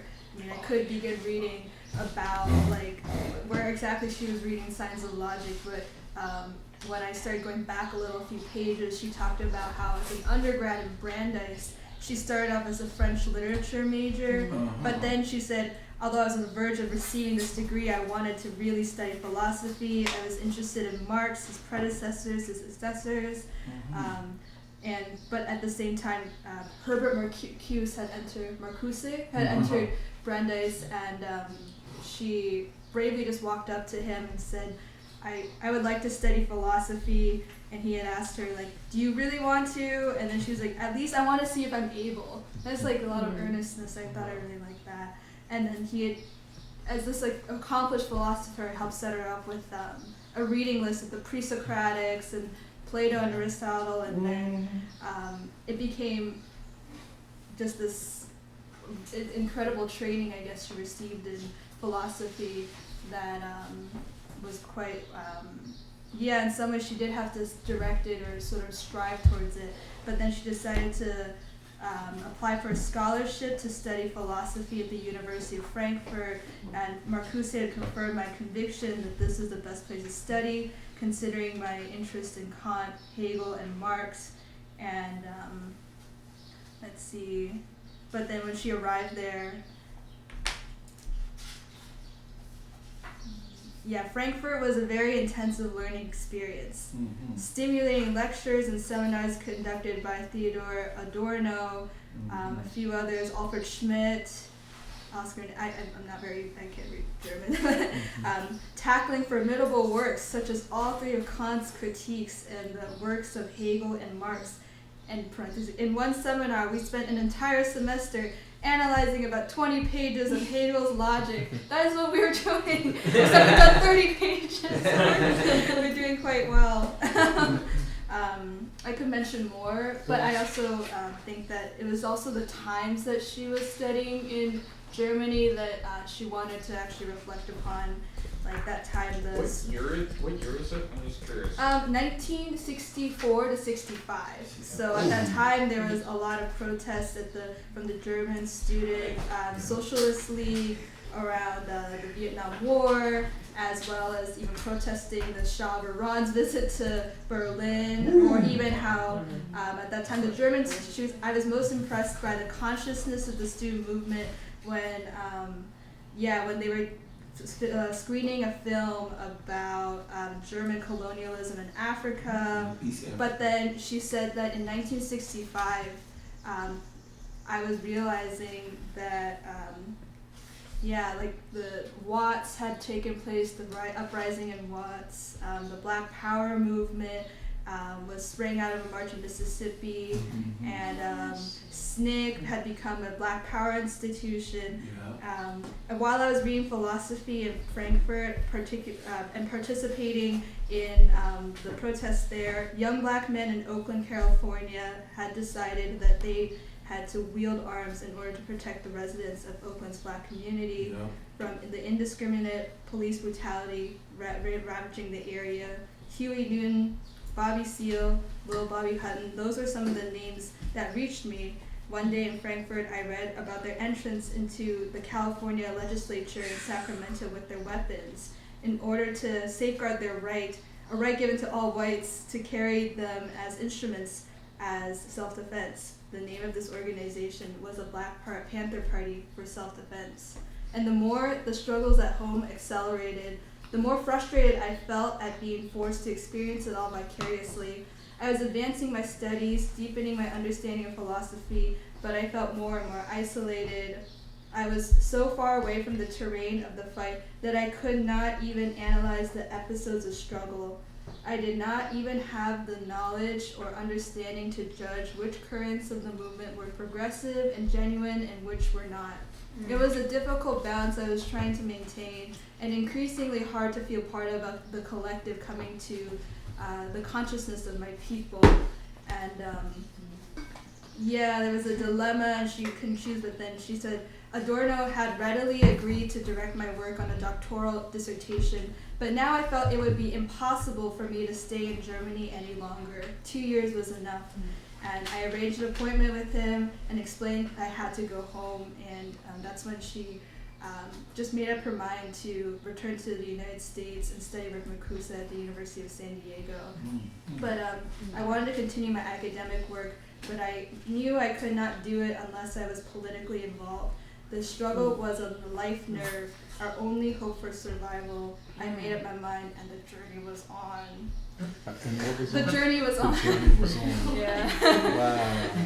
Well, I felt like I wanted to read that other part because I was trying to make sense of our situation around making sense of philosophy and then the urgency of the moment. And I was curious to put it back out there because I haven't made quite as much sense of it. I just know she's so young at that moment to be making such decisions like that, and so bravely to go up to Adorno of all people and say, I did everything to come to Germany, but actually my calling is in the United States because of all the incredible the progressive movements happening there. Personally, it sounds very much like Jimmy Baldwin in the 1950s, where he had to return to the battle, to the struggle. But, is there anything else you want to say about that? I think that it's connected to what we were talking about in terms of Angela Davis, like then versus today, her role as like this public intellectual, but has, joined a lot of the ranks of the ruling class in some ways from her insistence in voting for Obama, and recently I was trying to figure out what she last did as of May 2022, and she gave some lecture at USC defending I think critical race theory, and the list could go on, and I'm just trying to make sense of like her then, her now, like Hegel will make you journey. Like my journey to Germany a couple times as a student, and to go in Europe with something that you can't clarify. But the journey there is really stupendous, because I was with a body of physicist students and students who did all kind of unique backgrounds, and I wasn't like my whole open book and my life covered, but I was there and I was very consciously aware of Prussia and German Valmuki, all of these ideas that Mhm. that Hegel could be in fascination. But you know something. Something inside. That's right. I hear you, and I hear Angela too. Because to go to Germany is to go, in a lot of ways, to the real foundations Yes. of modern Western or modern European philosophy. Yes. But was it that when Angela went, or was it that when you went, and I'm going to come to that, or was it that when Marx wrote Das Kapital? And this, hold it, wait a minute, don't take me off. Because see, this is very key. Because it says a lot about how you read Hegel, who you read Hegel with, and whether or not Hegel could inform your approach to struggle. I think this is a very important, because, well, yeah, we'll come back, but you want to say anything else about that? This is very important. To go to Germany, when Angela went, is not like going to another European country, because who were the philosophers she was interested in, and they were interested in, at Frankfurt University, Kant, Hegel, and Marx. Who do we always talk about? That's the, how could you say, I'll use this language, and it might not be the best. Here is the birth of modern philosophy. You know, Kant is in the 18th century, Hegel and Marx are in the 19th century. But it is as 21st century, and it really shaped the 20th century in a lot of ways. So, yeah, this is Angela. And it informed, I can almost say this just by my encounters with her, and we never talked about philosophy, by the way.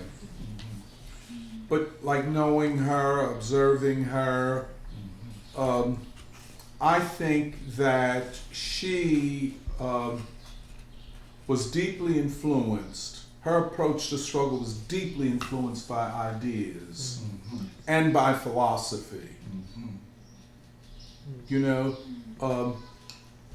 I would suggest, I think, for me, to this day, her most important essay is entitled Black Women in the Community of Slaves. And Angela, let me just say, I think she skipped Lenin because the anti-Lenin position of German philosophy. The German left after the Russian Revolution, and after the German Revolution of 1919 became very anti-Bolshevik, anti-communist. So she kind of, I think she leaped over Lenin and his notebooks on Hegel's Science of Logic, which are very important, not to mention Lenin's materialism and imperial criticism. And as you remember, Grace Lee Boggs, put it down as a hack job. And I said, no. Materialism and imperial criticism is a hugely important intervention into philosophy, and especially the appropriation of philosophy by academics. And so on and so on. But I think the Frankfurt School saw Lenin as a hack job. Some of them. I think Adorno was down with Lenin. Oh, really? Yeah. But there were people like Erich Fromm and stuff who were anti him. It may have been something that probably in a lecture he wouldn't be able to say Lenin. Like he would have been under censorship because they only got their jobs because they were Jewish intellectuals. It was like reparations. Yeah, after all. And so they literally And so they used to have sneers at them of, oh, you professor, kind of thing like that. And so the other thing I wanted to say was that Angela Davis probably influenced Adorno also. I know she influenced Marcuse. She influenced Marcuse, but she influenced Adorno because all of his lectures that he gives on Hegel and Kant, you have to imagine Angela Davis is in like the front row. Yeah. Like she's there, and he's like, does this make sense? What I'm saying. Okay. So when in the same way that Hegel's logic, you gotta imagine he's talking to gymnasium students, and like, does this make sense? You have to, the educator becomes educated. Right, They learn, does this make sense? Am I saying this right? Maybe I'm wrong. Right. Kind of thing This like is that. very Yeah. interesting. Now, again, we're not talking, I was just sorry about Sorry. We're not, no. We're talking about the 1960s. Yeah. This is after World War II. And what Danny is saying is that the German university is trying to make up for what they did in the 1920s and 30s by kicking the Jewish philosophers and academics out of the university. You know what I'm saying? So now, like he said, it's kind of reparation or trying to, get on the right side of history or something.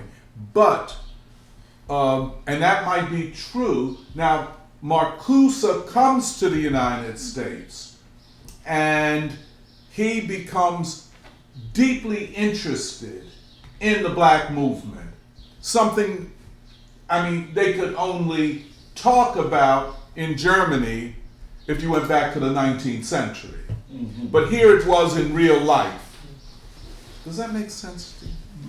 That in real life, Marcuse was experiencing what he had read about happening in Germany and Europe in the 1840s, up to maybe the 1870s, But here it was in real life.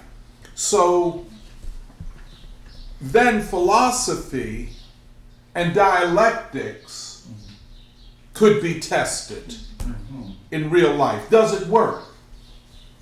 Is Hegel merely speculating? Or is there a real dialectic? And more, what does the class struggle look like in this most advanced capitalist country? Which is also a country where a vast part of the proletariat was enslaved and is still unequal and is fighting for their rights. You can imagine Marcuse, it's like he had died and went to heaven. For a philosopher, for serious, you know what I'm saying? Now, Angela, and if you don't mind, I'd like to read something from a foreword. Let me see what here. This is 1873 by Frederick Oh no, this is Marx. This is Marx. Yeah, this is Marx. Yeah. And this is. Let me just get everything right here. This is the afterword to the second German edition. See, I got my Of Capital. of Das Kapital, Volume 1. Wow. By the way, I want you guys to know this is the Soviet edition. Yeah. So all of my stuff is authentic. Like, it's from back in my days, you know what I'm saying? Where you could go to a Progress bookstore or a Communist Party bookstore and buy the Soviet editions. And we took pride in having the Soviet edition. You're comparing editions that you have? Huh? You're comparing editions with your other, your colleagues in common? Like, oh, I have this edition. Oh, wow. And you know, this is very interesting. At a certain point, it was looked down upon to have the Soviet edition. Yeah. It's not the academic press edition. It's not an, right. It's not an academic. Penguin Books. Huh? Penguin Books. It's not Penguin. That's right. Cambridge University Press, or whatever. Absolutely. Right. And it didn't have their academic introduction. Right. Even the translation is a big thing, right? I think Emil was mentioning that one time about the way certain things are translated. What you were saying was there's sublation. Abolish is or the word sublation is sometimes translated as abolish. So abolishing the state and sublating the state, and synthesizing, as opposed to just completely destroying. I feel like it's a lot of ways that a lot of the text is taken in a very black and white and non-dialectical, Absolutely. You know. And so we felt, just like you said, we felt that, well, of course this is German to Russian, Russian to English. Yeah. Or maybe it is German to English. I'm not quite certain. But we were, and there is no Russian introduction or explanation out the gate. It is just the real deal. So, I got a original, that war manual. Like they use the text, they use it West Point, and they use it at the Naval. I have, like that. Students pass me that manual, my journey, to have a Russian authoritative from, like a collegiate, university book. They're using Burl. They're still using the Burl money. If they want to steal Russian ideas to win a war, the United States will try. They'll use it too. But let me go through this. So Marx is talking about all of the responses to Das Kapital, and he says that immediately the German elite tried to suppress it. And they immediately recognized its kinship with Hegel's science of logic. In other words, let's kill two birds with one stone. This radical political economy, and he says that the Germans didn't know a damn thing about political economy. The German Academy is just, they were just doing philosophy or whatever. But they saw Hegel in this work. So, Hegel raising his head again, suppress it. He says, if this is too long, he begins, thus the Paris Positivist Review Positiviste, reproaches me in that, on the one hand, I treat economics metaphysically, which means that I approach problems of economic knowledge by also clarifying my methodology, my logic. Don't do that. So sound familiar in the classrooms today? You said positivist review? Yeah, isn't it? So they're positivists. So they're like, the only thing that matters is facts. That's right. Yeah. And by the way, a French journal called Positivist Review, Auguste Comte, Comte. Yeah, the quote, founder of sociology, inverted quotes, have to put those up there, and the one that Du Bois, in the famous essay, Sociology Hesitant, that Du Bois makes it clear that he is as far as you can get away from Auguste Comte. One other thing, this is why these parallel developments, these great ideas are operating in tandem. You know what I'm saying? That Du Bois and Marx, Du Bois, Hegel, Germany, Angela, Germany. You know what I'm saying? I want to study philosophy, I go to Germany. Du Bois goes to Germany. It's very, very significant here. But, so it's now, just one other thing. Du Bois did his dissertation on the suppression of the African slave trade. What did he say, 1617 to 1880. And what he argues is that it was never really suppressed. There were laws passed, but the laws were violated constantly. The slave trade went on, and he says even after the Civil War, there was still something of a slave trade.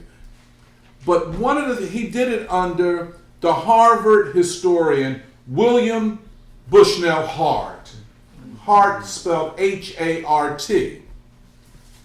And Du Bois would say, and I forget exactly where he says it, I don't think it's in an autobiographical, but somewhere, he says, in effect, that he didn't want to do history like his dissertation chair, his dissertation advisor.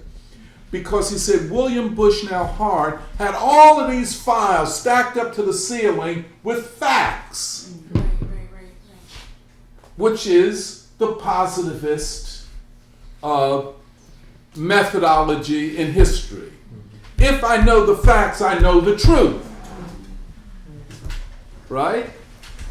Or if I have all of the facts, then I have the right to interpret them. Because I have more facts than you do.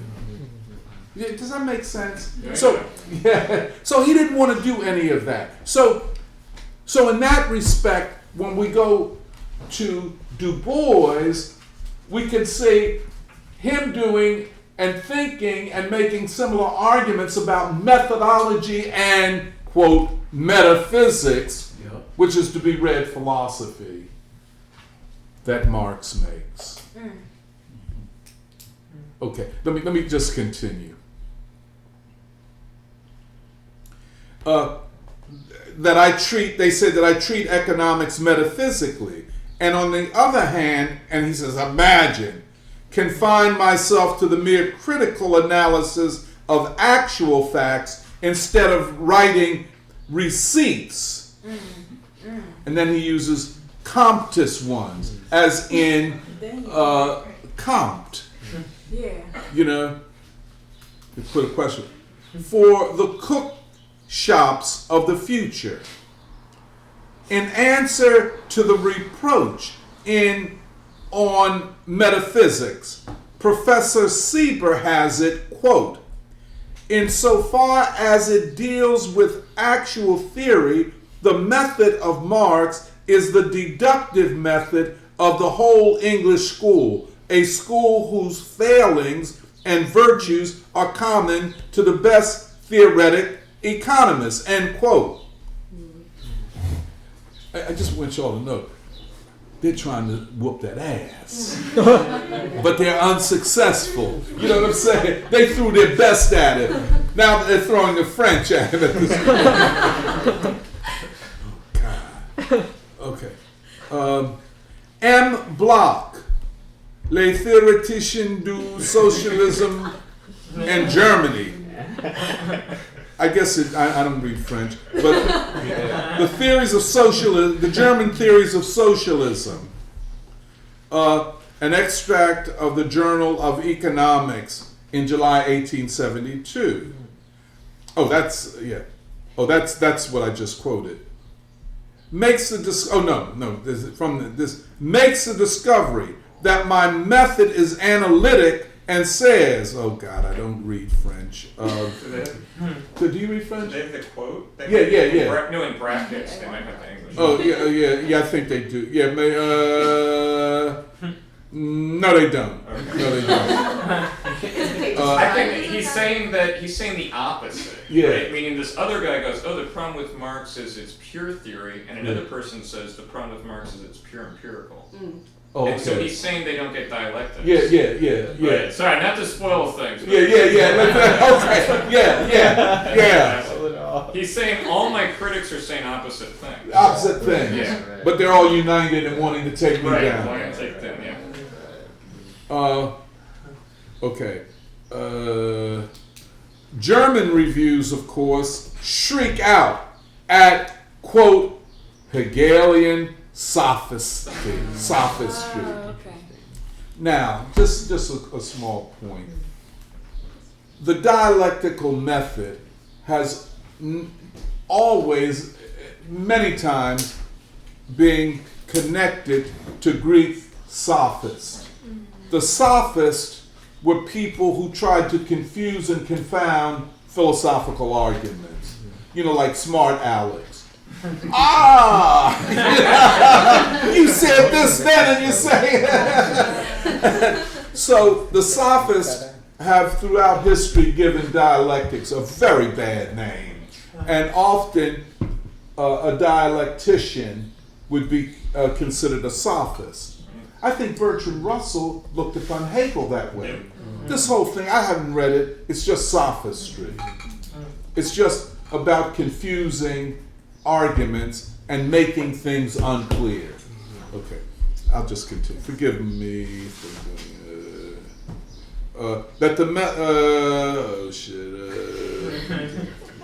that it's Hegelian sophistics. The European Messenger of St. Petersburg, in an article dealing exclusively with the method of Das Kapital, this is in May 1872, finds my method of inquiry severely realistic, but my method of presentation, unfortunately, German dialectic. This is really funny, man. I hope everybody gets the humor of it. They don't know what to do with this big work, Okay, let me just continue. It says, quote, at first sight, if the judgment is based on the external form of the presentation of the subject, Marx is the most ideal of ideal philosophers, always in the German, i.e., the bad sense of the word. But this was a Russian, philosopher, highly influenced by English philosophy. You see what I'm saying? Where the principal thing is not the truth, but clarity. Right. You see what I'm saying? I don't have to know the truth, but is the argument clear? Which to me is the height of sophistry, But anyway. Oh, God. Okay. But in point of fact, he is infinitely more realistic than all his forerunners in the work of economic criticism. He can in no sense be called an idealist. End quote. I cannot answer the writer better than by aid of a few extracts from his own criticism, which may interest some of my readers to whom the Russian original is inaccessible, not yet translated. After a quotation from the preface to my Criticism of Political Economy, Berlin, 1859, the book, A Critique of Political Economy, where I discuss the materialist basis of my method, the writer goes on, this Russian, quote, the one thing which is of moment to Marx is to find the law of the phenomena with whose investigation he is concerned. And not only is that law of moment to him, which governs these phenomena in so far as they have a definite form and mutual connection within a given historical period. Academics have not improved over all these years. Of still greater moment to him is the law of their variation, of their development, i.e., of their transition, sounds like you got it right, from one form into another, from one series of connections into a different one. This law, once discovered, he investigates in detail the affects in which it manifests itself in social life. Consequently, Marx only troubles himself about one thing, to show by rigid scientific investigation the necessity of successive determinate orders of social conditions, and to establish as impartially as possible the facts that serve him for fundamental starting points. For this it is quite enough if he proves at the same time both the necessity of the present order of things and the necessity of another order into which the first must inevitably pass over. And this all the same, whether men believe or do not believe it, whether they are conscious or unconscious of it. Marx treats the social movement as a process of natural history, governed by laws not only independent of human will, conscious and intelligence, but rather, on the contrary, determining that will, consciousness, and intelligence, that material life determines it. If in the history of civilization the conscious element plays a part so subordinate, then it is self-evident that a critical inquiry whose subject matter is civilization can, less than anything else, have for its basis any form of or any result of consciousness. This is the question of structure or objective logic versus agency or subjective logic. Does that make sense? You know, and but this guy, he kind of got Marx pretty clear in this part. But he says, the question he raises, but is Marx then saying that all of this happens, all of these changes happen independent of humanity? So it's deterministic. Yeah. That's still like the bold critique of Marxism. Right. They say, oh, Marx is, just in a very mechanical way, saying your material reality determines how you think. Yeah, that's right. That's but, right. Of course, it's deeper than that. Dialectical understanding is Yeah. And see, this is why the deployment of Hegel is so important.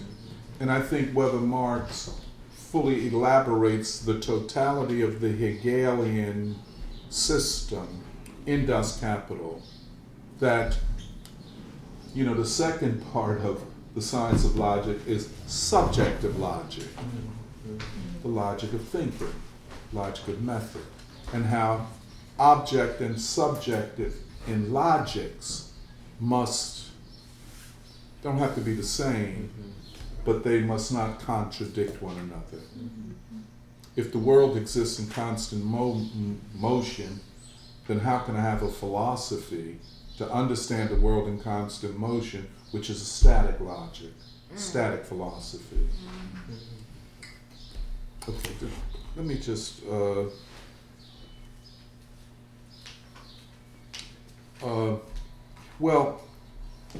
it's just one other thing. Okay. Now, finally, then you guys can read this. I would suggest, get a copy of Volume 1. I don't know, are these forwards and afterwards online? The afterwards are online, yeah. It would be worth it. It would be worth it. What's it called again? Volume. The afterwards at Das Kapital. Yeah. 1877. Afterwards. Yeah. Second edition, second German edition. Yeah. He republishes after the Paris Commune, so he changes parts of. Yeah, it's the commodity fetish part because of the Paris Commune. Oh yeah. So if you want to know how Marx is really thinking about the real movement, he's not just writing economics. He's going, oh, there's an experience, and he's literally changing his book because of it. Oh, okay. Hold it. Wait a minute. Now this, I'm just jumping ahead. Hold it. Are you looking for when he talks about Hegel? Yeah, I got it. Yeah. I'm just okay. Then Marx comments upon this writer. You can read the whole quote. It's worth reading. Whilst the writer pictures what he takes to be actually my method, and I would underline my method. This is highly significant, the word method. Just not to take us up. The famous French philosopher, and he is famous, maybe the greatest 20th century French philosopher, Jean-Paul Sartre, has an entire small book called In Search of Method, where he tries to both be a dialectician and a non-dialectician. You know what I'm saying? But he's concerned with method. Du Bois in sociology, hesitant. Method. You see what I'm saying? So this is not a small matter. Of course, the method of the writer pictures what he takes to be actually my method. In this striking and, as far as concerns my own application of it, generous way, what else is he picturing but the dialectical method? He says the guy got it. What he is describing and kind of maybe disagreeing with is the dialectical method. Then Marx continues, of course, the method of presentation must differ in form from the method of inquiry. Marx says that of inquiry. Go ahead. No, I'm just saying that's the most important thing, and that's what we've been reading. Absolutely. Meaning Hegel says, I've already written the book, but I have to present it in a different way. Because the account is part of the understanding of what's happening. Right? It's like, obviously Marx has written all this, but why is he going to start with the commodity? Yeah, right. Why doesn't he just tell you, like, oh, by the way, this is what I think That's about right. or something? That's right. That's right. And you know, just what this is so hugely important, Danny. You start, it's almost with the existential, the experiential. We all experience commodities, things that we buy and sell, including our labor power. So we all know how to begin this because we experience it. And this is what Marx calls the materialist approach. It's a beautiful thing. It's a really beautiful thing. I mean, beautiful. Okay. And it informs politics. Oh, go ahead. Because you have to, it informs politics, meaning you have to meet people where they grasp how capitalism is happening, right? Like, this is why I always experience today that learned people who read Das Kapital are like showing up and they're like, oh, it's the organic composition of capital and things like that. But people don't necessarily experience the world through things. They might experience capitalism in a different way.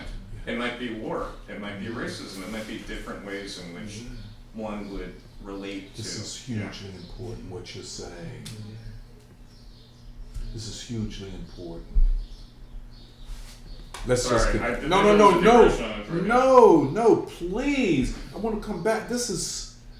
Because that is a black reconstruction. The black worker. But, let's...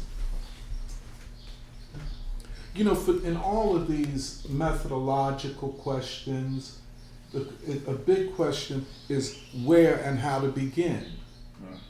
Because so much that comes afterwards is decided at that moment of origin. Okay. This again, of course, the method of presentation must differ in form from that of inquiry. The latter has to appropriate the material in detail to analyze its different forms of development, to trace out their interconnections.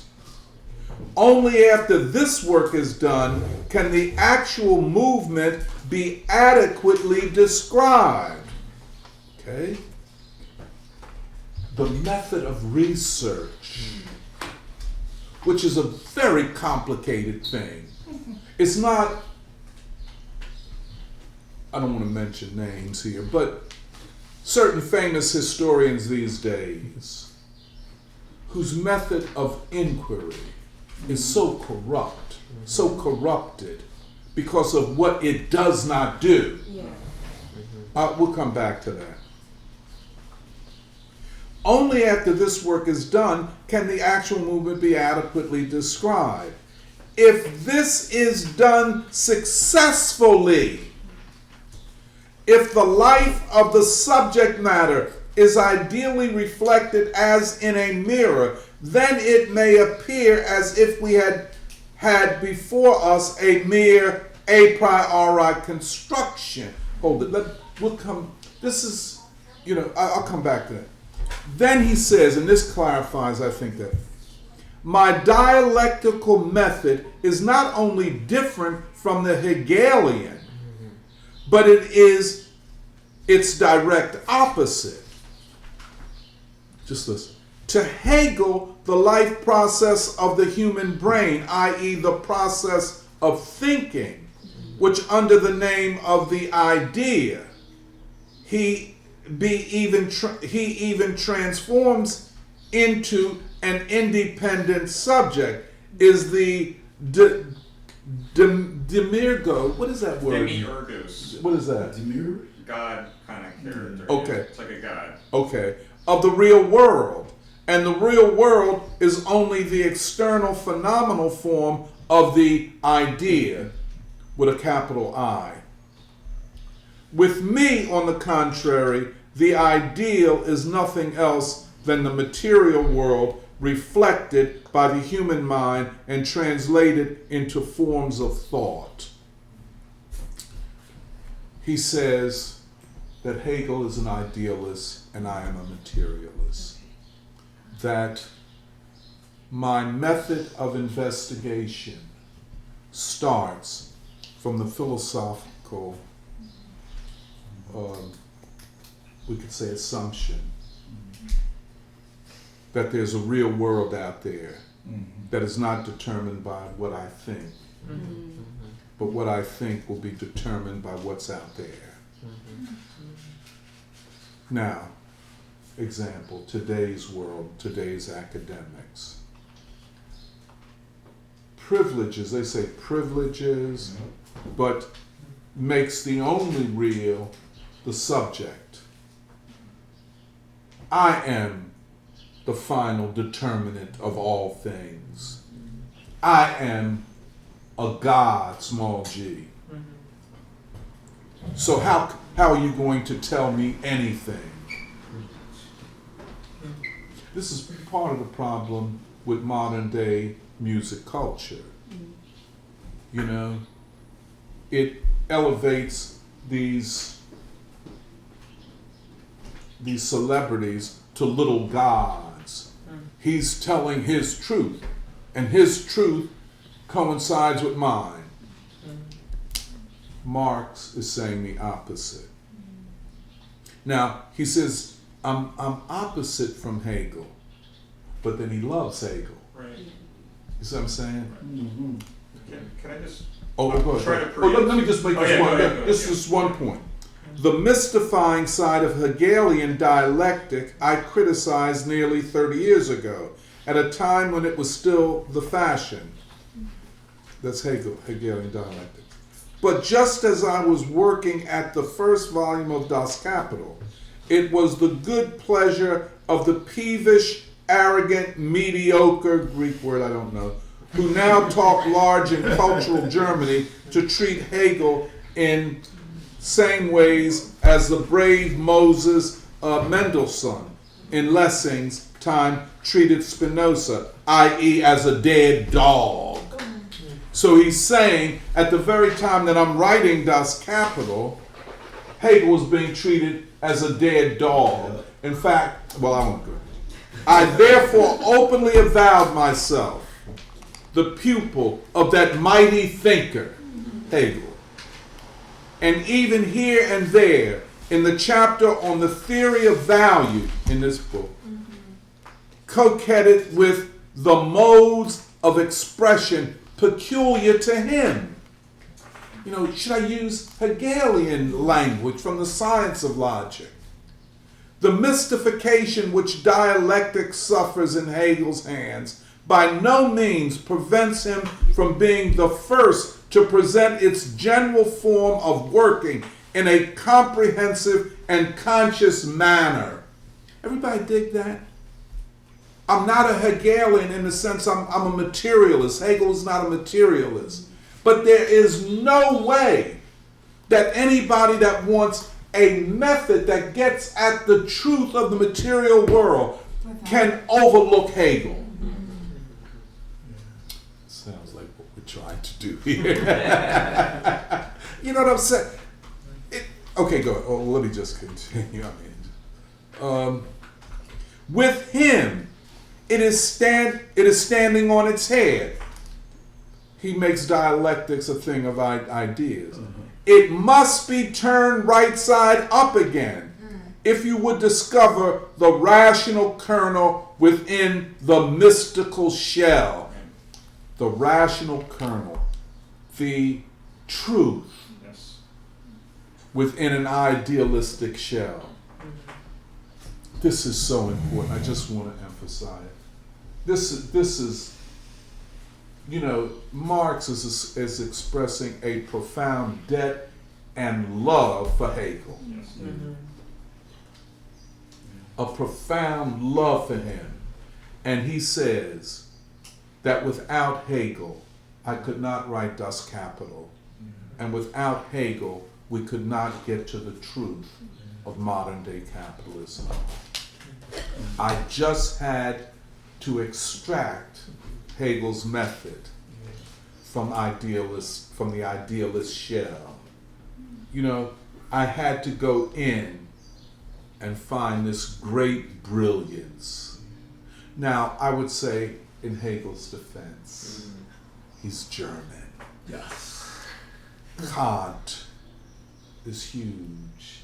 You see what I'm saying?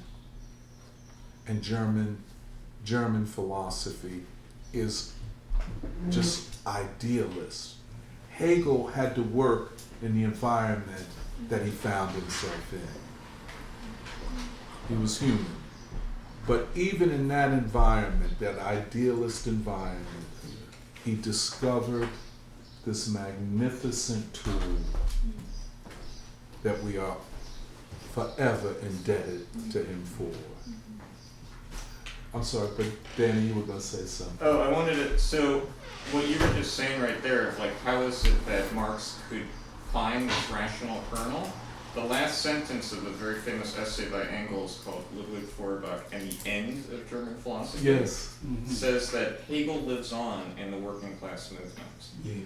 Right? In other words, it's not even just at the level of intellectuals being indebted. Marx and Engels are saying literally what's preserved the spirit of Hegel was the proletarian socialist movement. And so when he's writing Capital, going back to what I was saying, it's not like, oh, I'm going to go fight economists as if that matters or something. But the proletarian socialist movement was demanding the critique of political economy. Yes. And so he's finding Hegel, actually when he's writing Capital, so Marx had to sell a lot of his books because in the 1850s he was in poverty, he had 4 children die, he had to pay for their funerals, and he had to sell all of his books that he had, and he was gifted a copy of the Hegel's Logic by one of his friends, his old communist friends, while he was writing, and he said, it made me reconsider things right after he was already writing this.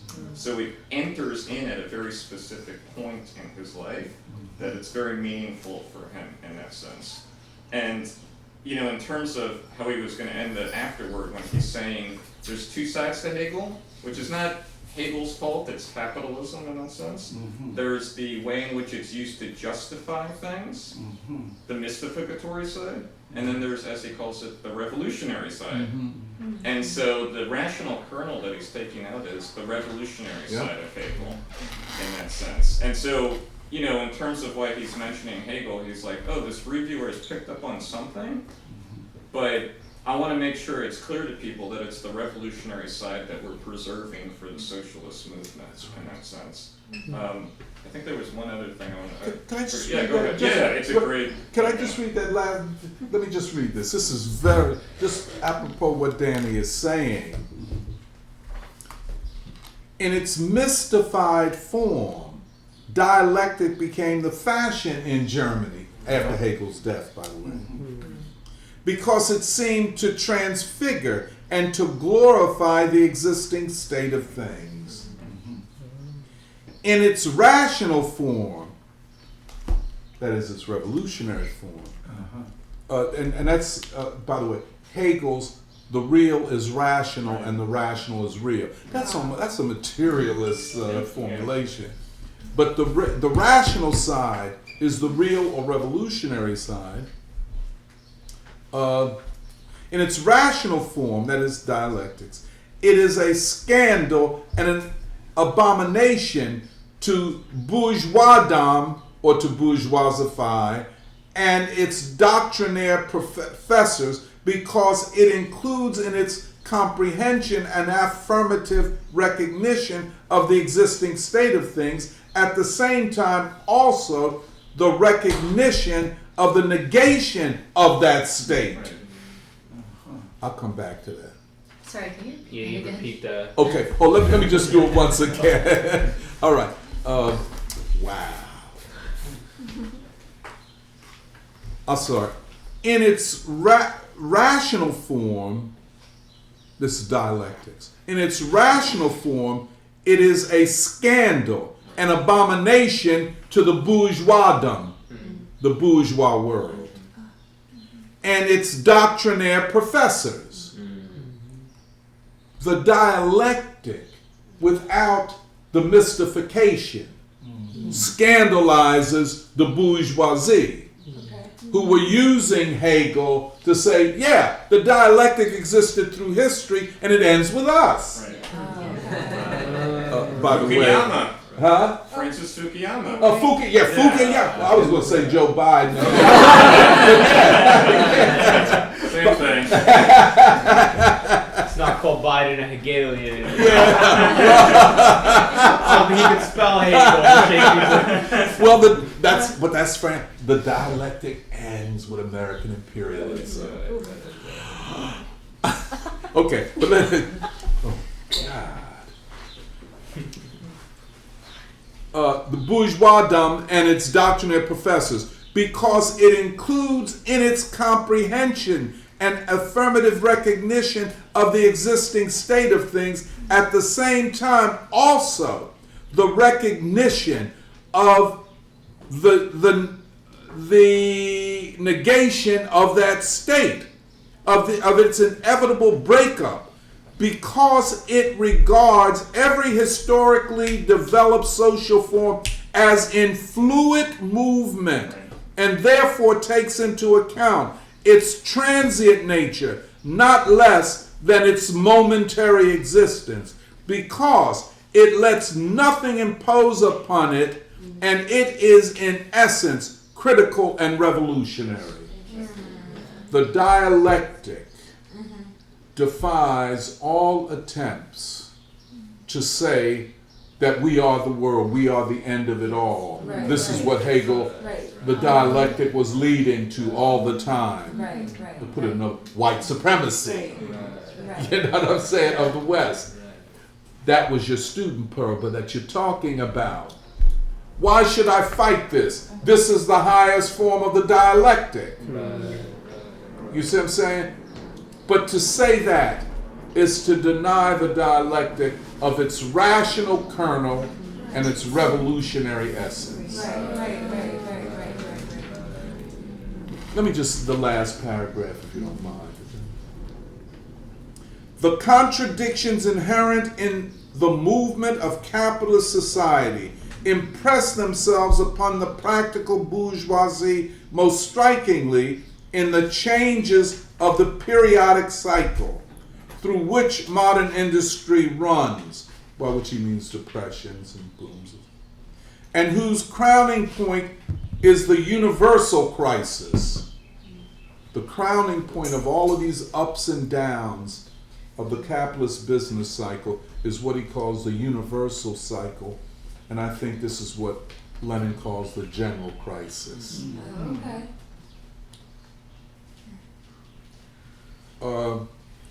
That crisis is once again approaching, this general crisis.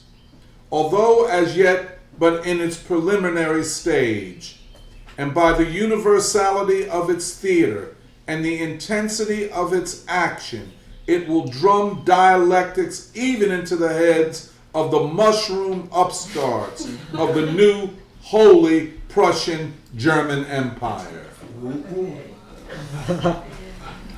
Well, it's almost like where we're at now. You think? Okay, y'all want to get into?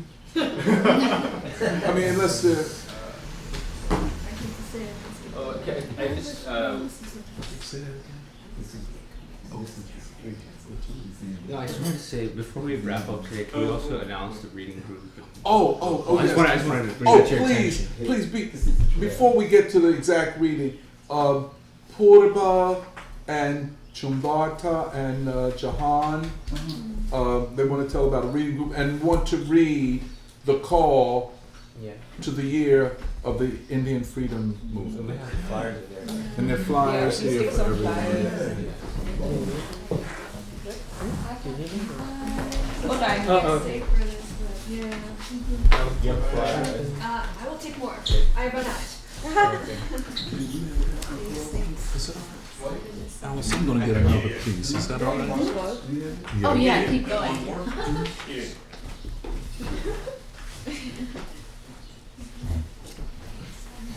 No problem. Oh, go ahead, Paul. Okay, so I'm going to read the call for the year of the freedom struggle, but just to tell you a little more about what we are trying to do. So we're planning to have some conferences and some public events, but next week we start this reading group for which we're passing around the flyers. But through this year, we are hoping to really highlight the role the Indian freedom struggle has played in world history, not just for Indians, but for the whole world, as the first ideological break from a colonial world order and towards self-determination and peace. But it's also significant that we're doing it here in the United States because of this deep connection that exists between the Black freedom struggle and the Indian freedom struggle. So King and Gandhi will be central figures for this entire year, and this is a very important conversation also related to what we were discussing at the beginning of this preschool because of the times we are living in. On one hand, we see the West collapse and leading to huge amount of human suffering, but on the other hand, there's also this hopeful fact of the emergence of a multipolar world. And the questions that confront us in these times are, okay, so what is a peace movement going to look like in our times? What will be the content of freedom and democracy? How will we determine a criteria for art and culture that sort of stabilizes society? And through this year, we're also trying to bring attention to the fact that these questions were actually being worked at actively. This is what the Indian state was grappling with 75 years back. This is what the civil rights movement and King and Black radical tradition was trying to do here. And they were interrupted and they were attacked, and today they've sort of reached this, young people have completely lost this inheritance. And so through the reading group, by reading King, Gandhi and other Indian and Black revolutionaries, we would like to restart that conversation.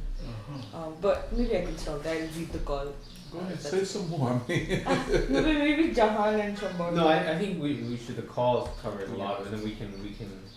Okay, maybe I can read the call and then we can have a discussion. Alright.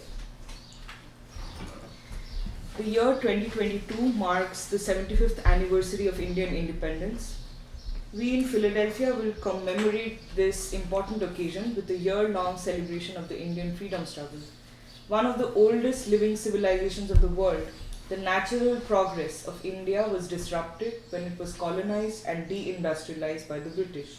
For 2 centuries, India suffered humiliation and subjugation at the hands of the West, leading to widespread poverty, famine, and illiteracy, and the complete dismantling of their cultural institutions. The Indian anti-colonial movement was a manifestation of the striving of dark humanity for self-determination, for human dignity, and for peace. India won her independence through the commitment and sacrifice of a people that believed in humanity's potential and in the vision of a world free of exploitation and war. We have much to learn from this rich tradition of struggle and the people it produced. The world is changing before our eyes. The US empire, which emerged as the foremost imperial power after the fall of the Soviet Union, is today on the verge of complete collapse. As unprecedented levels of inflation, unemployment, and poverty intensifies the domestic crisis, suffering American workers are rising in rebellion against a ruling class that has abandoned the people. a war-exhausted Western world is questioning the transatlantic economic and military alliances that have thus far safeguarded US hegemony. Central to our times has been the dramatic rise of the Chinese state and economy, its spectacular humanitarian accomplishments exemplified by the eradication of extreme poverty, and its strategic partnership with the strengthened Russia. As China establishes fruitful economic relations with the majority of the world, including many European countries, dollar hegemony hangs by a tenuous thread. The shift in ideological relationships on the world stage was brought into sharp focus by the recent crisis in Ukraine, with the vast majority of colored humanity refusing to go along with America's war propaganda at the United Nations. What we are witnessing is the birth of a multipolar world, one that opens up new possibilities for human uplift and peace, and one that must be defined with a new and substantive freedom and democracy. It is the moral responsibility of each one of us to not only participate wholeheartedly in its becoming, but also to struggle for a peaceful transition despite the machinations of the West. To understand this epochal moment and our place in the world to be, we turn to the history of the Indian freedom struggle and its example of a people's determined and courageous resistance to injustice. Mahatma Gandhi, the great leader of the Indian people, based his political strategy on the ancient philosophical concepts of ahimsa, which is non-violence, and satyagraha, which is insistence on truth. He recognized that active non-compliance with the evils of imperialism and white supremacy without resorting to violence was uniquely suited to the program of collective liberation for the Indian masses. He believed in the redemptive and transformative power of love and sacrifice in the struggle for truth and justice. Placing his faith in the will of the people as the true agents of revolutionary change, Gandhi modeled his life on the poorest of the poor. He lived among them, learned from them, and won their implicit trust. Under Gandhi's leadership, the Indian independence struggle was transformed into a mass movement. Men, women, and children from all sections of society participated non-violently in civil disobedience, with immense discipline and courage, even as they were met with brutal British repression. This struggle transformed Indian society and imbued it with a new consciousness, a new sense of dignity and honor. It led to a cultural renaissance with the art, literature, and music of these times, depicting the hopes and aspirations of suffering humanity in all its beauty and potential for truth and struggle. It produced intellectual and scholarly tradition rooted in the people that sought to understand the world with all its contradictions so that it might be changed. The Indian freedom struggle must be viewed as a revolution of world historic significance. Right. It catalyzed a worldwide movement against colonialism and racism, exemplified by the struggle against apartheid in South Africa and the Black freedom struggle in the US. The great civil rights leader Martin Luther King Jr. was deeply influenced by Gandhi and hailed non-violent non-cooperation as the most potent political weapon of the oppressed, quote, the sword that heals, end quote. For King, the struggle for racial justice was inseparable from the struggle for peace and hence the struggle against imperialism and war. He fused the teachings of Gandhi with the teachings of the Black Church and called for a revolution of values that would unite people and lead to the creation of a beloved community. He personifies the deep connection between India and Afro-America, a connection that is important to revisit today. In our common struggle for peace, freedom, and unity, we root ourselves in the Indian and Black freedom struggles and the teachings of King and Gandhi. As a Western imperialism in existential crisis threatens to plunge the world into nuclear war, we must place ourselves resolutely on the side of peace. In building a peace movement for our times, we must draw upon the Indian and Black traditions. The peace movement in India was the natural continuation of its struggle for freedom. It produced revolutionaries like Ramesh Chandra, D.D. Kosambi, and E.S. Reddy, who would dedicate their lives to the service of humanity and are figures for our times. The Indian peace movement formulated positive peace as not just the absence of war, but the presence of justice, which is a prerequisite for the development of human potential to its fullest extent. This was also King's formulation of positive peace. The Indian state emphasized peaceful coexistence and economic cooperation among nations as the only path forward for the post-colonial world. It sought to build a united front of the oppressed and resolved to liberate the globally deprived from the shackles of illiteracy and poverty. India participated in the Bandung Conference of Afro-Asian Unity and the non-aligned movement of developing states, which upheld the right of the colored world to determine their own political and economic destinies. Today we must ask, what does it mean to be free as a people? Political freedom cannot be the end-all in a neo-colonial world which remains economically, culturally, and ideologically servile to the West. To safeguard its hegemony, the US ruling class continues to wage economic and military war against humanity, crouched behind the empty rhetoric of freedom and democracy. It uses the westernized elite to prop up its ideology and disrupt the natural democratic processes in every country. It seeks to keep the masses divided along the lines of identity to prevent the emergence of a united front against imperialism and war. The recent attacks on King, on Gandhi, and on the Indian anti-colonial movement are nothing but attempts to sever colored humanity from their history and traditions of struggle for peace and freedom. We must have the courage to stand up for the truth and for history. We must refuse to let Western propaganda and lies subvert the will of the people and keep them divided. We must remember that the violent partition of the Indian people was the intended result of the British policy of divide and rule. We must recognize that the attacks on Gandhi and King are attacks on the toiling masses who chose their message of peace and unity and from whom they derive their moral authority. It is the people who make history, who carry history with them. A celebration of the Indian freedom struggle is a celebration of humanity. We call on all peace-loving people in Philadelphia to join us as we commemorate the Indian freedom struggle and reinterpret its legacy for our times. We call on the youth to join us in studying King and Gandhi as models of struggle and sacrifice we can rebuild our lives on. We call for the revival of an art and music rooted in the love for the people, for intellectuals to once again become the voice of the masses, for an education that roots us in our history and liberates our mind to the universal truth.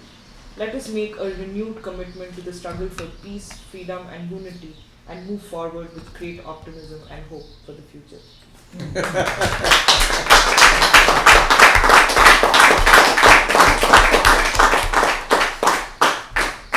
Any questions? Moving mountains. Yeah. It's moving mountains. Well, could I say something? It's just when you say King and Gandhi, peace and unity, I would put peace, love, and unity. The reason is that our appeal to the broad masses of people in the various institutions, including that this be the philosophical foundation of the City Council passing a resolution celebrating the 75th anniversary, and that churches and unions and civic organizations join with us. I was telling them when I first read it that I felt it was a perfect document. I feel it's a perfect document for the people and for this time.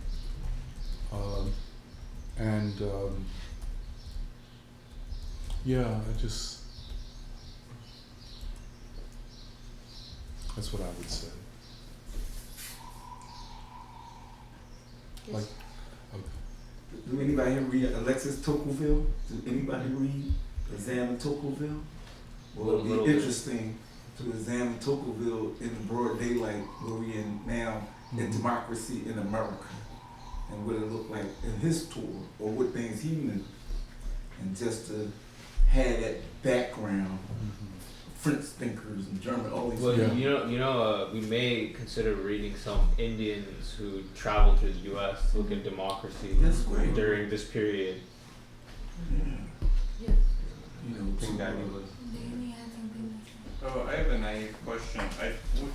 I don't know what the word azadi. Azadi. Oh yeah. It means freedom. Freedom. Okay. Yeah, I think, I'd say something like there's a reason of, like, for for looking back at the freedom struggle at this point. I think like we have sort of grown up thinking of the freedom struggle as part of history books, which is sort of removed from the reality that we carry with us. And I think this has to do with how our relationship with history has become over the last 100 years or so. And I think the way that we think, the way the West, so the way the West relates to its history, I think it's sort of encapsulated by trying to escape from its history. What we were talking about before today, as this moral degradation that has really swept its way in the West, and it's really manifested in the lives and the crisis facing young people. This is what actually Putin was talking about in his recent speech, that he identifies that the moral degradation facing the West actually had its beginnings almost a century back when they started with the distortion, with the fully knowing distortions of the Second World War and the post-war period.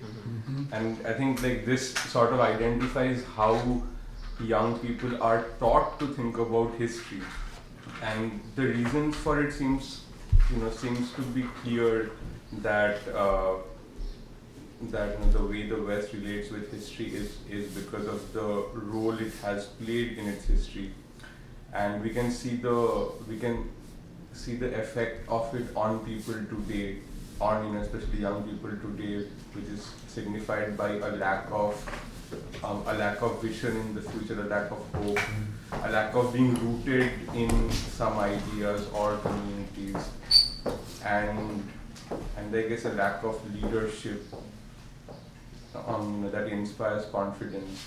And the thing is, I think the Indian freedom struggle and the black struggle, it offered an alternative to all of this. It offered a way out of this confusion.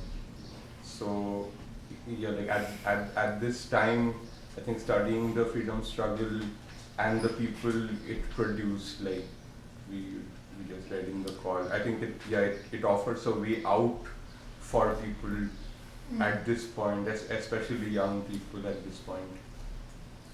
So I'd also like to add, a lot of this history is just either not known or distorted. You can have people nowadays, and we've talked to a few of them, who can say absolute lies about the leadership or the anti-colonial movement in India without having read a page of their own history. And where did that lie come from? It was created in this country because they have an agenda to serve, and that is why it's the same agenda behind why they attack King.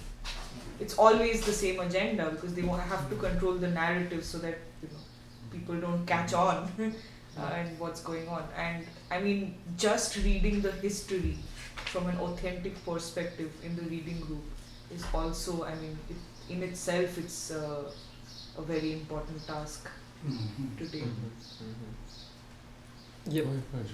Well, one thing it made me think of is I remember when we were studying the Bandung conference, and I think Nehru had, it wasn't his official speech, but remarks that he was giving in the course of the discussions. He was talking about, he talked about NATO, and he talked about how there were some countries at Bandung who were trying to form an Asian NATO, SEATO, SEATO, which I think existed for some time, but then it was established, I think, shortly after.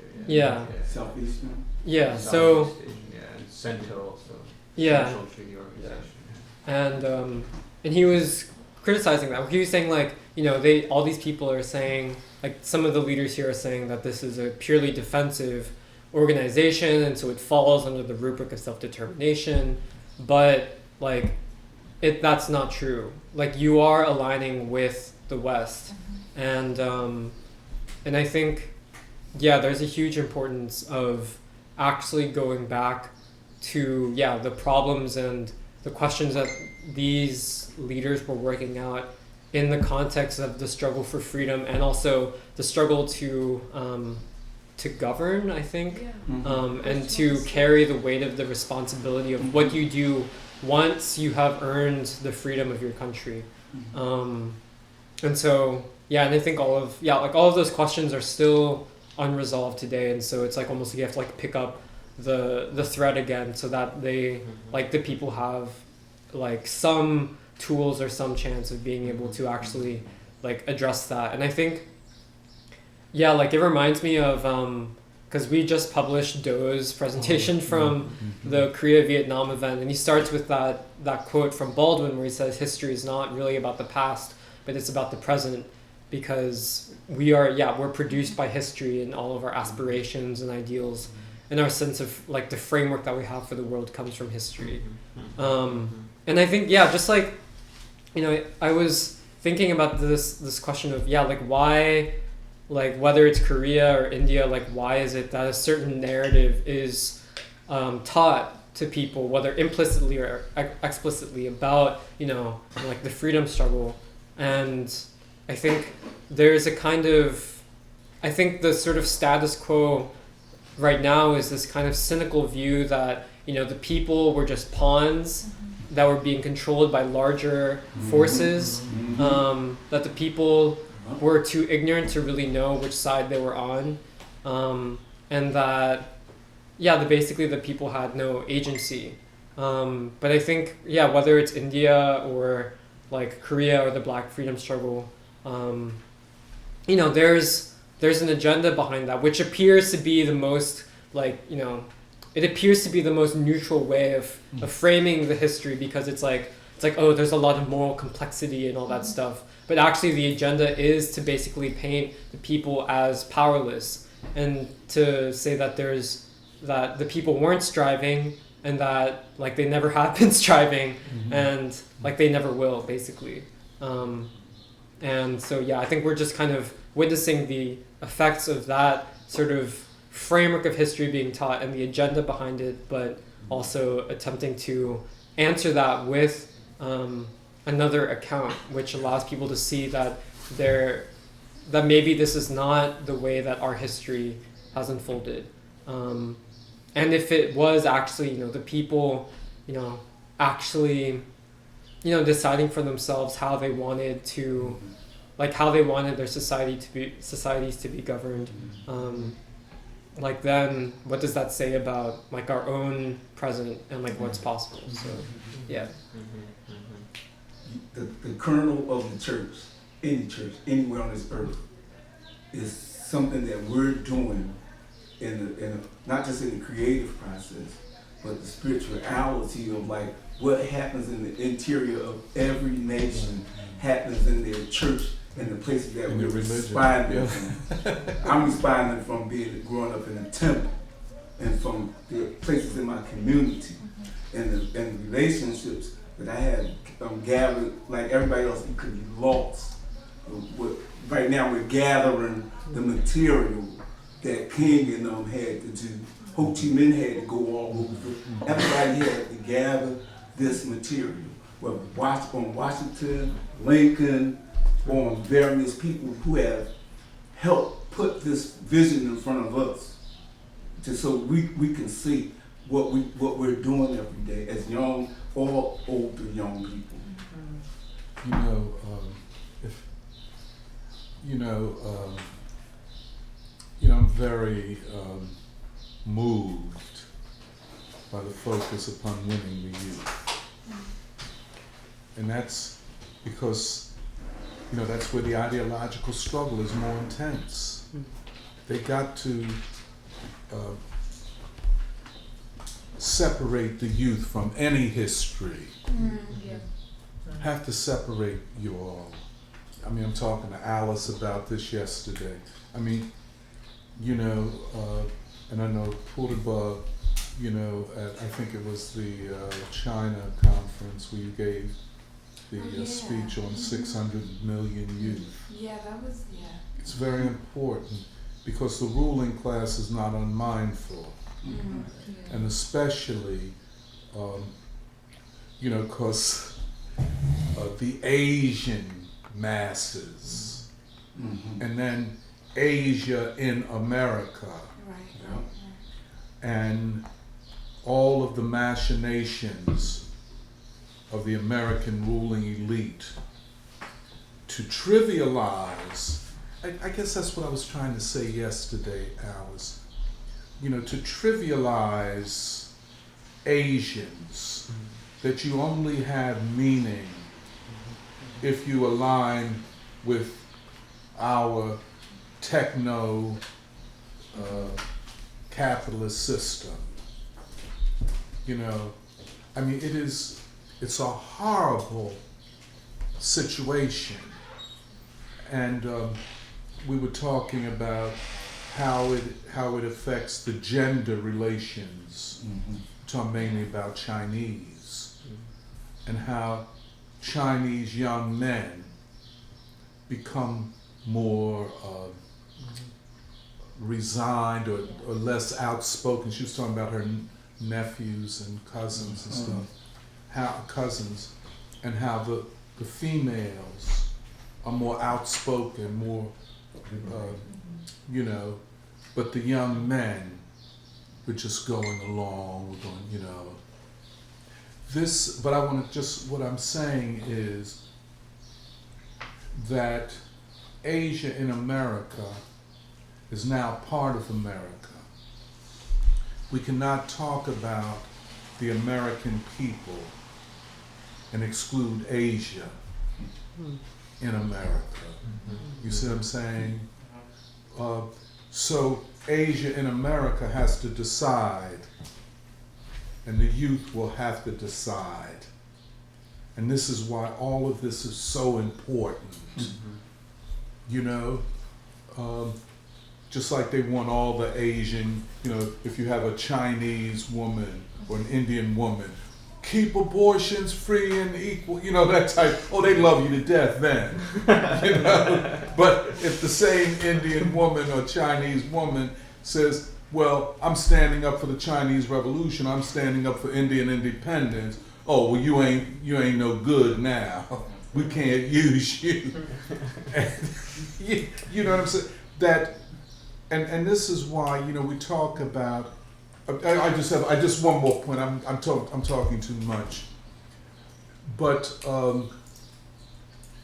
levels of psychological alienation in the Asian community, especially among young men, more pronounced among young men, and then as they get older, the anger and the sense, did I make a mistake trying to make it in this country?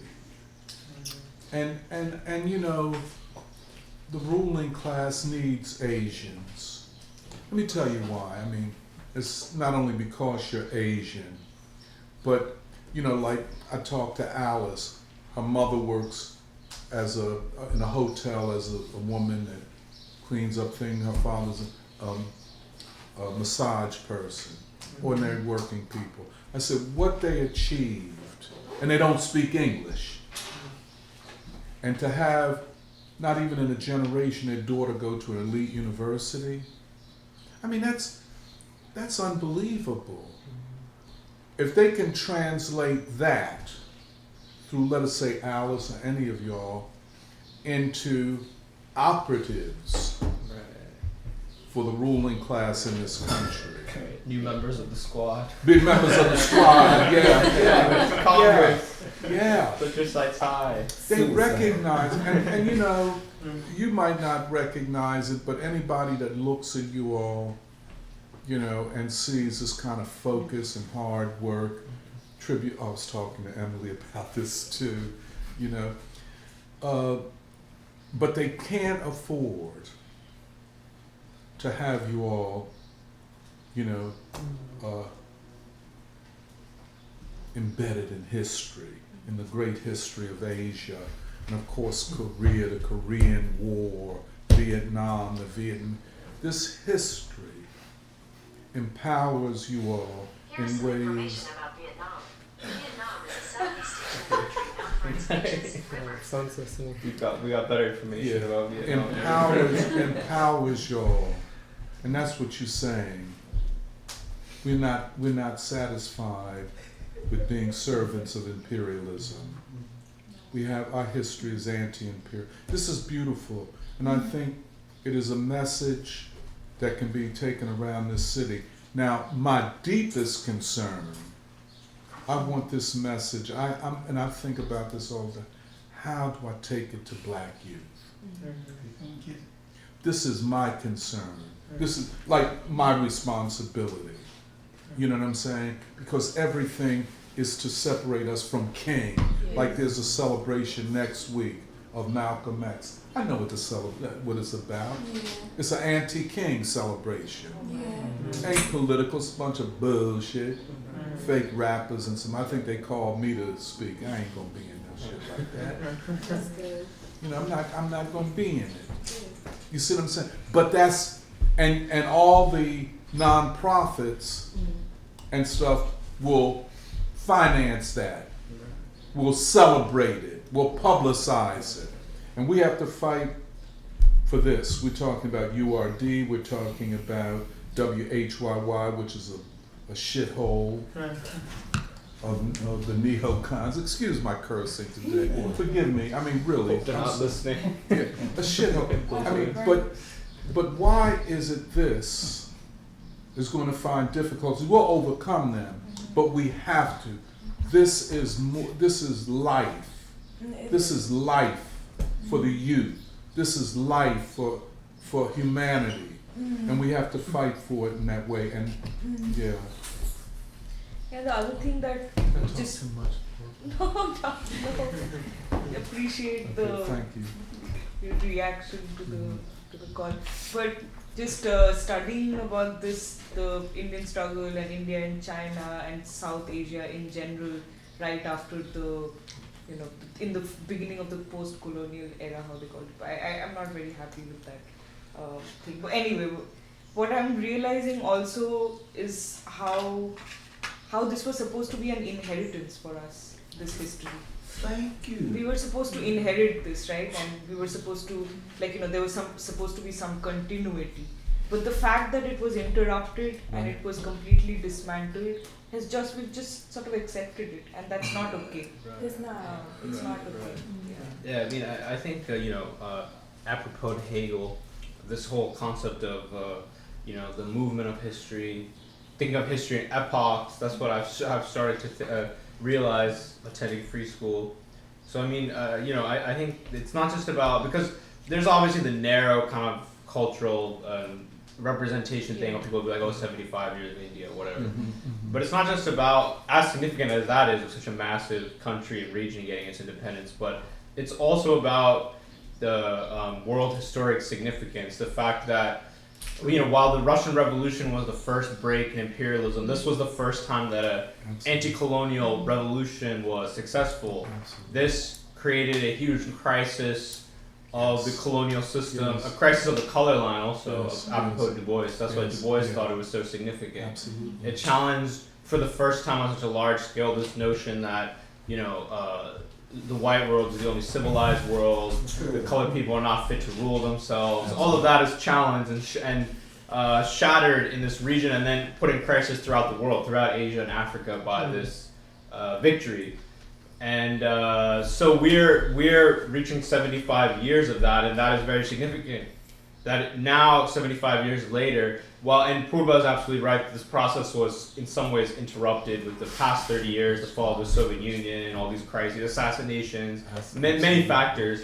Yet still, 75 years later, we're back in this period where the world is in this turning point, historical turning point, with what was included in the call, everything happening with Russia, with China, the crisis within the United States, the crisis of Western liberalism, which we were talking earlier, bourgeois rule. And so this is a very appropriate moment to turn back to this history and to, first of all, recover it, understand it. Again, challenge these racist notions that there is no precedent for people in South Asia or elsewhere to work towards an alternative vision of governance, society, values. And of course, tying that to the within the United States, what's represented by King and this whole civil rights body. And then, the other thing is, I think intellectually also part of the task is that you have to include this body of anti-colonial struggle, the knowledge produced by it, right? That's the point of these readings. Has to be in conversation, has to be at the table with, obviously the writings of Marx, with the writings of Lenin, with Hegel. That has to be put together in order for there to be a synthesis that can be viable for humanity at large, because most of humanity is in places like, in India and China and various parts of Africa and so on. And so that's part of, I think, the task before us. Elijah Muhammad said something when I first went to the temple, and he about addressing the Asiatic black man. It wasn't like something that was like unheard of, but nobody could embody when he said that. He embodied that. So whatever I learned about inner Asia and outer Asia, it had points to it. And it had fruit about it, okay, when he said the fruit. Because it was something that the black community know from their own private going through things, that they learned something about themselves. Right. And no one around the rest of the world would come and say, what you mean by Asiatic black people? How about I've been in my community for almost over 50 years, and the person from Korea, hi Dirk, I'm his student. Or it's monasteries, there's stuff going on in our black community, because we're a part of that whole Asian world. That's right. We're not isolated out of it. Okay? And y'all, the students here, Gravity, y'all went to the temple to express what people there is looking at. We might not be first cousins, but I'll tell you one thing, we are family within the nation of families.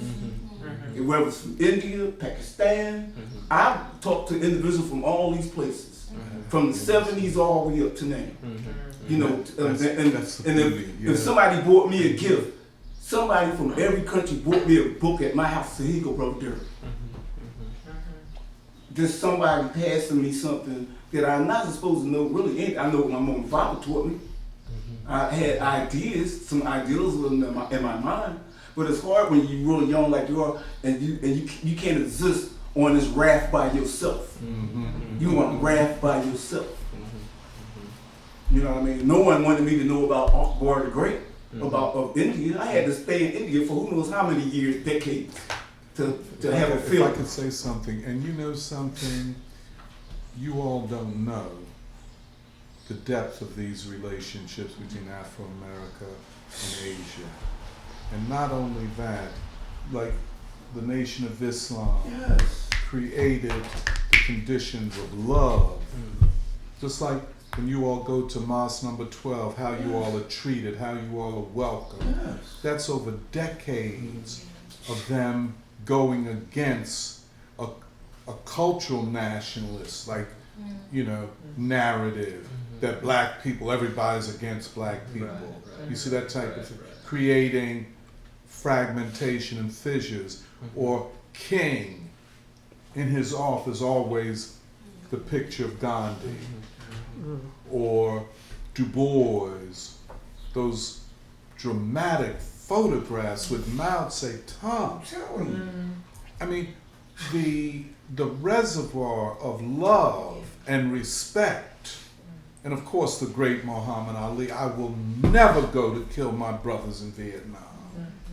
I mean, this is us, and that just like you all are helping to do our work, that is of the Black Freedom Movement, to reclaim all of this in its pure and magnificence. This is unbelievable, and to have it trivialized. Your history of struggle and ours, and drugged through the mud. It's intolerable. I don't accept it, and we shouldn't. We should have a fighting attitude to formulate our lives and our history, our joint struggles in that way, constitutes you as an enemy of the people and an enemy of humanity. And this is wonderful. We got to go forward with this. You know, we have to go forward. Don't be afraid. You know, don't be afraid, because the fact of the matter is you don't realize that there are people who can't say it the way maybe I'm saying it, who love and respect your struggle. And of course, the interrupters are the Indians and the Asians over here perpetrating this white fraud. You see how that works? But that is. If you love white people more than you love the suffering masses in this country, then you're white. You may as well be white. You know, that's the way, you know, the average black person will. But any sign, just small thing, any sign of solidarity with black people, oh, it just makes them so happy. That's what you get at the Nation of Islam. Oh, come on, let's take photos. Oh, come on. Oh, sister, let me give you a bean pie. Oh, you know, trying to take care of you. Oh, these are young people. Oh, they're from China. They're from Korea. That you ignite and you remind us of the fact that we have a common fight. They had a flag that they used to show in the masjid, in the temple, right? And they had the hands reaching Asia all the way around the whole earth. I was like, okay, well, nobody could break that because it's already been put to some kind of way. Yeah. You know what I'm saying? Yeah. So you all shouldn't feel afraid. When you're among black people, even people who don't understand, you're among people who are your friends. You are not outsiders in the black community. This is the sanctuary. If you're in this church right here, because our struggle opened its arms, and y'all, Asia opened their arms to us in our time of need. Really, y'all don't know. Howard Thurman, and when they went over there to India and met with Gandhi, and Gandhi said, I believe that my message will be taken to the world through the black struggle. And he never lied. That's what happened. So, yeah, let's... it's such a beautiful thing. Do we have any more comments? I guess we're going to have to get ready to leave. Let's see. My worthy colleague, Serafina.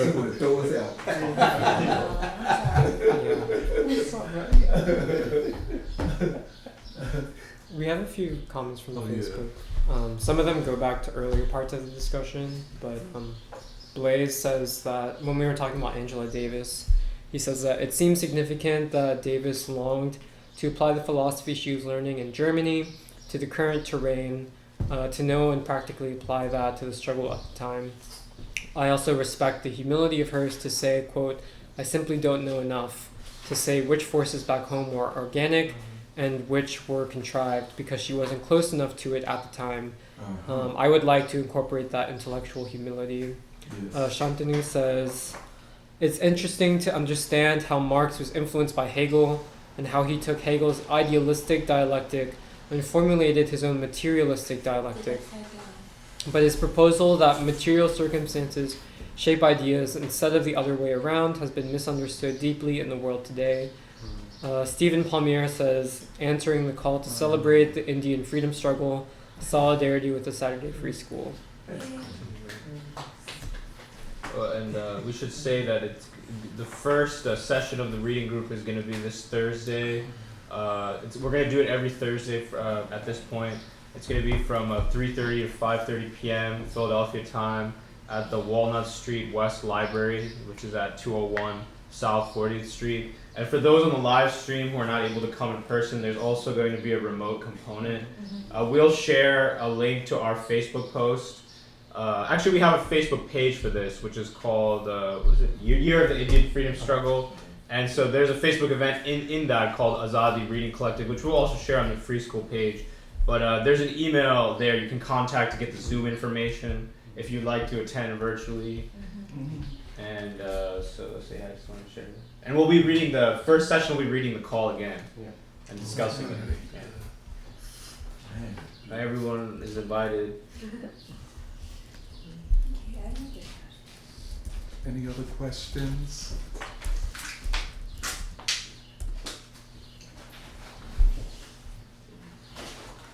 Any final comments? No, just really excited to get started with the reading. Oh yeah. Yeah, we've been meeting and eating dinners. Meeting and eating. Yeah. Do you want to talk about next week's free school? Just continuing Hegel's. Yeah, we're going to really continue Hegel. I think reading Angela's Encounters, the German philosophy in Hegel, and then reading Karl Marx's Encounter with Hegel, and you know, everybody just continue reading the introduction. And I know Platypus is doing a thing this Sunday, a coffee. Oh yeah. We'll be discussing chapter 1 of Black Reconstruction and an article out of the PR. Out of open, Yeah, yes, this is very important. You know, to get the we've had, Saturday preschool members have been at last coffee break, but at least 2 probably more, yeah. But to me, it's very, and I think I was saying this to Taylor, you know, it's very valuable to get the eyes of Platypus on Du Bois. Oh yeah. Because, oh god, I'm sorry. I was just gonna say, we literally just added to, because on our primary syllabus, the epigraph from the end of Black Reconstruction, the most magnificent drama. So that was just added to the syllabus, like literally yesterday. I saw it, man. Thing, yeah. This, you know, I often say I didn't understand Platypus when I went to the convention. It was so. There was a lot happening. Yeah, but it was so new to me, and now I'm beginning to understand more and to feel as though the eyes of Platypus members, certainly here in Philadelphia, on Du Bois's Black Reconstruction. And then, of course, all of this, it's very valuable. It's mutually uplifting. I'm just as happy and privileged and excited to hear also the eyes of the free school on Platypus and stuff like this. Yeah. It's such a good thing. Well, everybody, this has been another. How do we do without Saturdays? I can't go nowhere. I'm supposed to go to India, but I can't leave. You keep me so busy. But okay, well, we'll continue the science of logic next week.